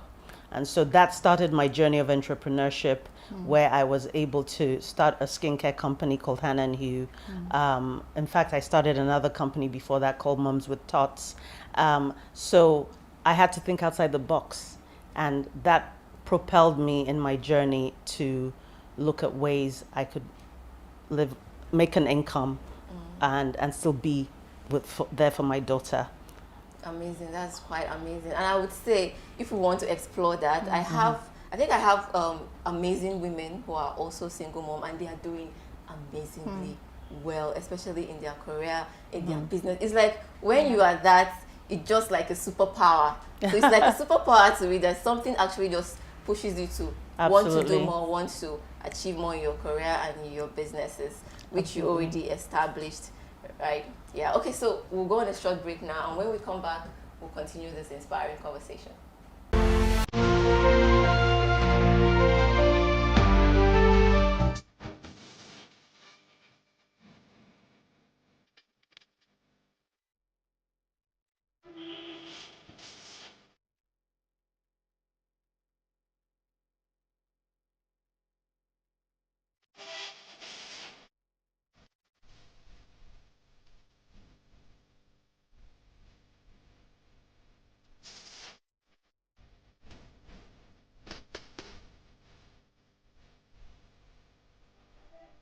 So to do well in public speaking, you must see it as a relationship between yourself and your audience.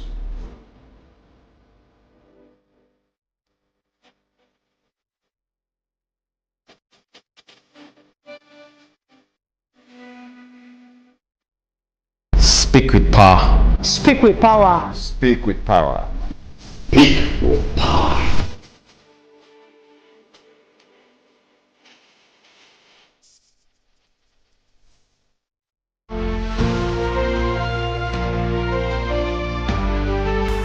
Welcome back to Inspire Her, where we have interesting and amazing conversations about women supporting women and women uplifting women. And I have here in the studio, of course, two amazing women who are breaking barriers and shattering glasses. Just before we went on the break, Pamela, you were talking about how being a single mom have actually empowered you and not actually broken you down in any way. And that, I must say, is incredible. Incredible.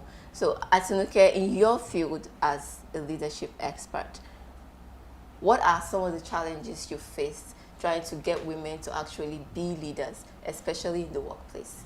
Okay, so observations, of course, and these are observations that you will all relate with, is I think that quite a number of women, they are yet to, women are yet to really tap or discover their confidence. Yes, a lot of women I see that, you know, they don't want to take on the role of leadership because they feel that they are not good enough, or maybe they just feel that they can't.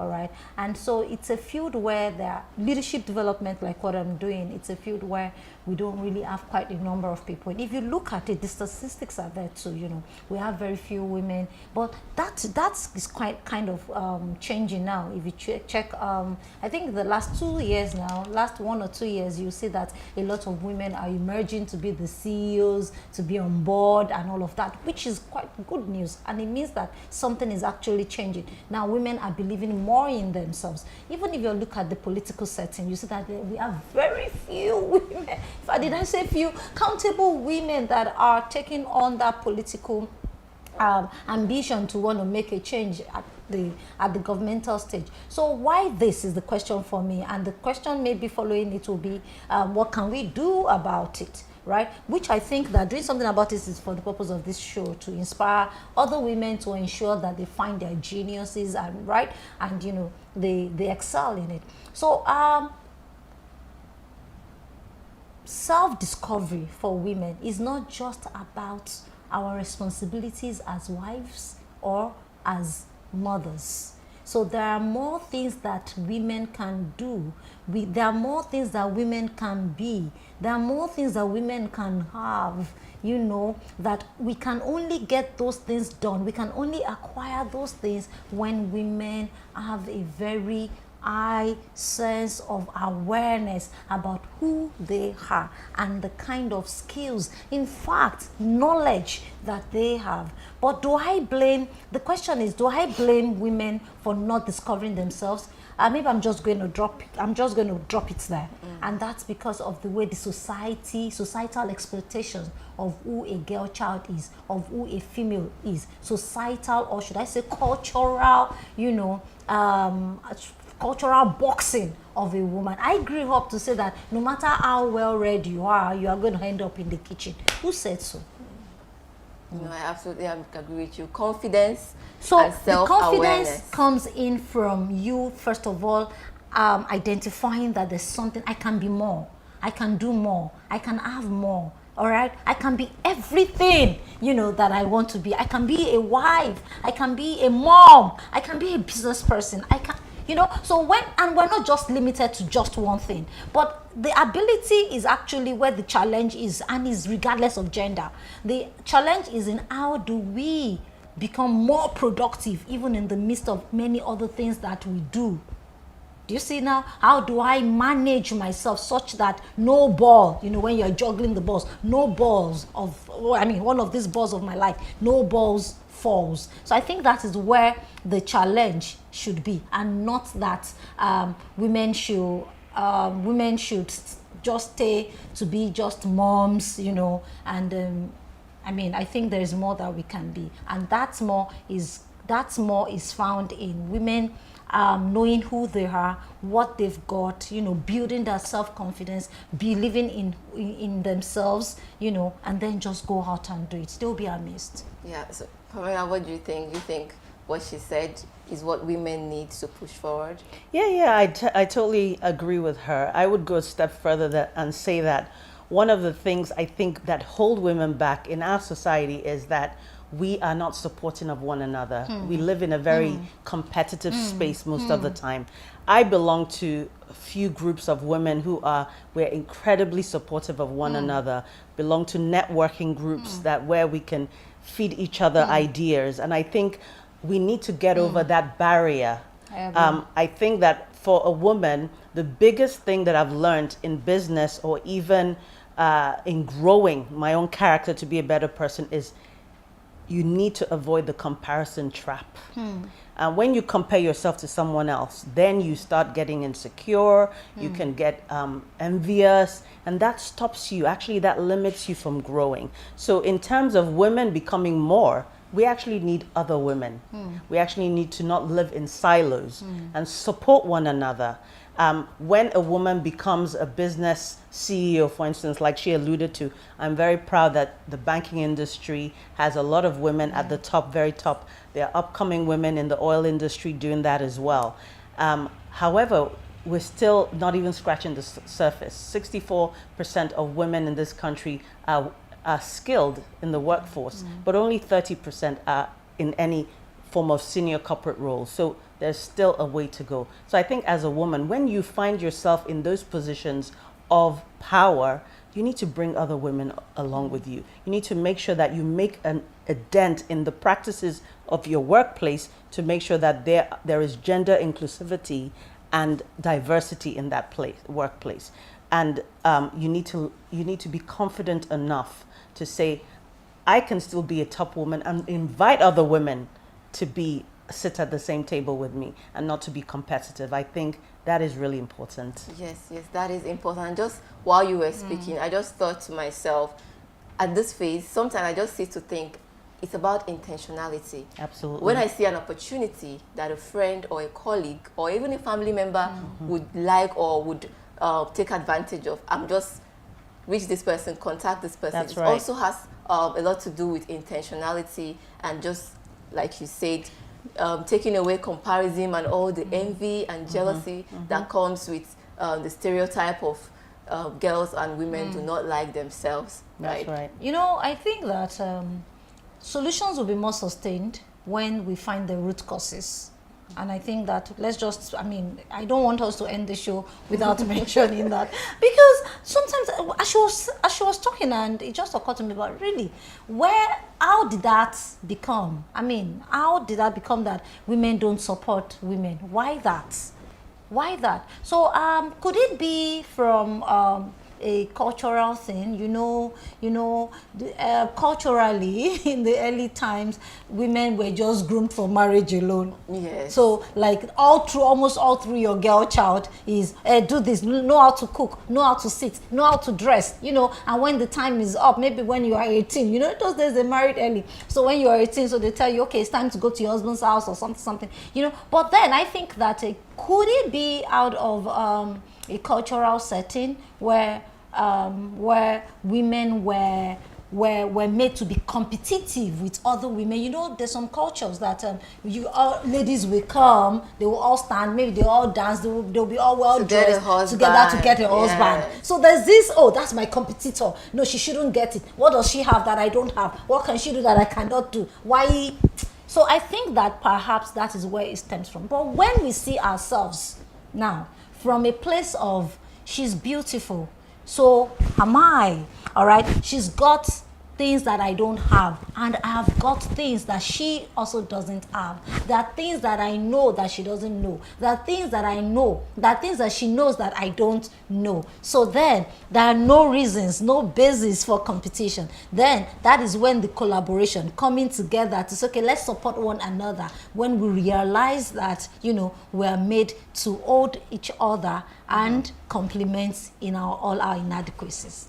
Historically speaking, I think, yes, societal norms actually contributed to this whole hate between women and all of that. But that's why we're having this conversation, to uplift women and empower women. That's right. You used to be an executive director for Obi Jackson Foundation. And what are some of the opportunities you created for women? Oh yeah, so the Obi Jackson Foundation, a wonderful foundation which I've just stepped out of, we focus on education, empowerment, and healthcare access in rural communities, particularly in Anambra State. So we had an opportunity to change the narrative for people in the rural communities, women and girls, where their narrative would have ended up being, I'm a petty trader, or I get married early. So we made sure that we were intentional about building capacity in women and children, giving scholarships to girls in particular, as well as running programs where we could give microcredit to women to start their own businesses. And we were able to impact over 500 women and girls. So I think just being intentional about changing that narrative for them was really important, and so it was great to be successful at that. That's beautiful. I mean, we need more of that in our societies today. I would really love to continue this conversation, but we're rounding up now. So what would you say has kept you going, Pamela, all of these years in your career and in your personal life? I think, like I alluded you cannot do it in silo.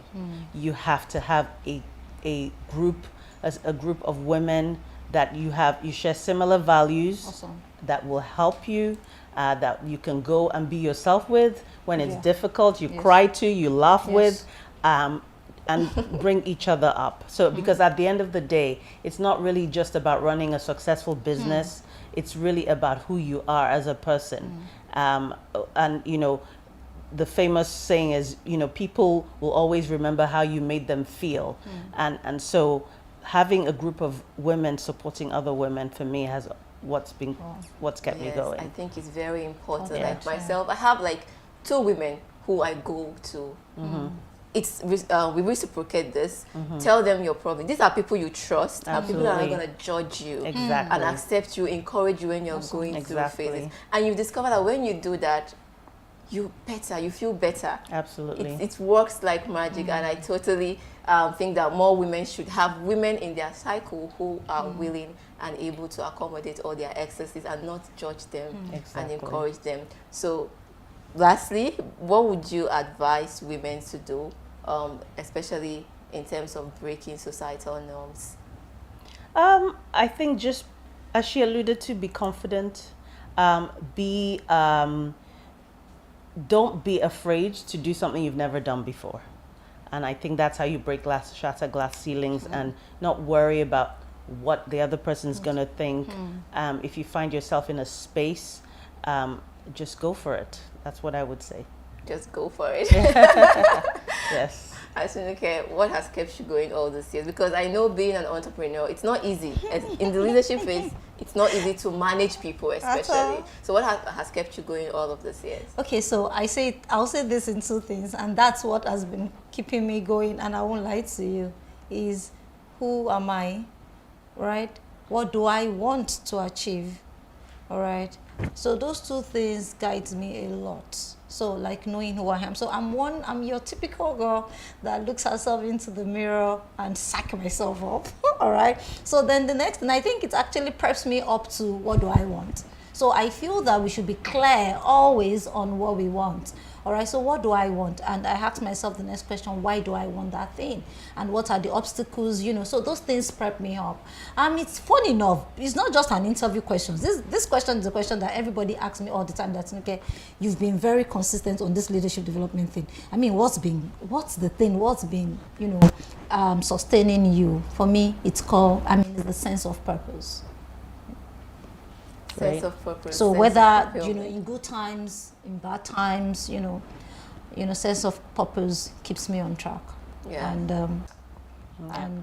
I think that it's not an easy place to be. And to be honest with you, sometimes it's because of what I do, because leadership development, and I'm also into nation building thing and stuff like that. Sometimes it could be a lone journey, but like she said, which she reminded me. In fact, the way she was talking, I'm like, okay, I need to go and look for a women, you know, support group where it could be a kind of support system where you're not being judged and all of that. But really, it could be a lonely place. But then my head is always on my shoulder when I remember who I want to be, you know, and who I am, and what I'm capable of doing. Yeah, who you want to be, why you're here. Why I'm sense here. of purpose. Sense I'm of always purpose. big on purpose, yeah. because if you don't know what you're doing here, then it's easy to lose hope. Absolutely. Okay, so just before we round up, what would be your advice to women who are not confident enough, who do not know themselves enough to push themselves out there and break barriers? What would be your advice? Oh my gosh, this is emotional kind of for me, right? Because I just want to say that there is more to you, really, as in literally. It is not motivation. There is more to you, and find those things in you. Know that everyone has got their strengths and their weaknesses. Nothing do you. Okay, so leverage on your own strength, and be the best that you can be. Exactly. Absolutely beautiful. I really wish I could continue this conversation, but we could do this again next time. Thank you so much for coming on the show with us. Thank you so much. Thank you for having us. Thank you, Asunuke. Loaded conversation, but time wouldn't let us conversation. exhaust everything. Sure. Thank you. I enjoyed myself here too. All right, to our viewers, I hope today's episode has sparked something in you, whether it's a renewed sense of courage or the belief that you too can challenge societal expectations and make your mark. Remember, every step you take to break through barriers is a step toward paving the way for others. Take this advice from Margaret Thatcher, where she said, "Don't follow the crowd, let the crowd follow you." I'm Tracy Dominic. Thank you for joining us on Inspire Her. Until next time, stay bold, stay courageous, and continue to inspire.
People's saying holds a powerful truth. Just as farmers seize the sunny days to harvest hay for the future, we too must seize opportunities when they present themselves. So, here are 3 key insights to help you maximize the inspiration embedded within the depths of this age-old wisdom. First is about seizing opportunities. Opportunities often come fleetingly, much like the sun breaking through the clouds. It's not enough to recognize them, we must act swiftly and decisively, whether it is with starting a new business or pursuing a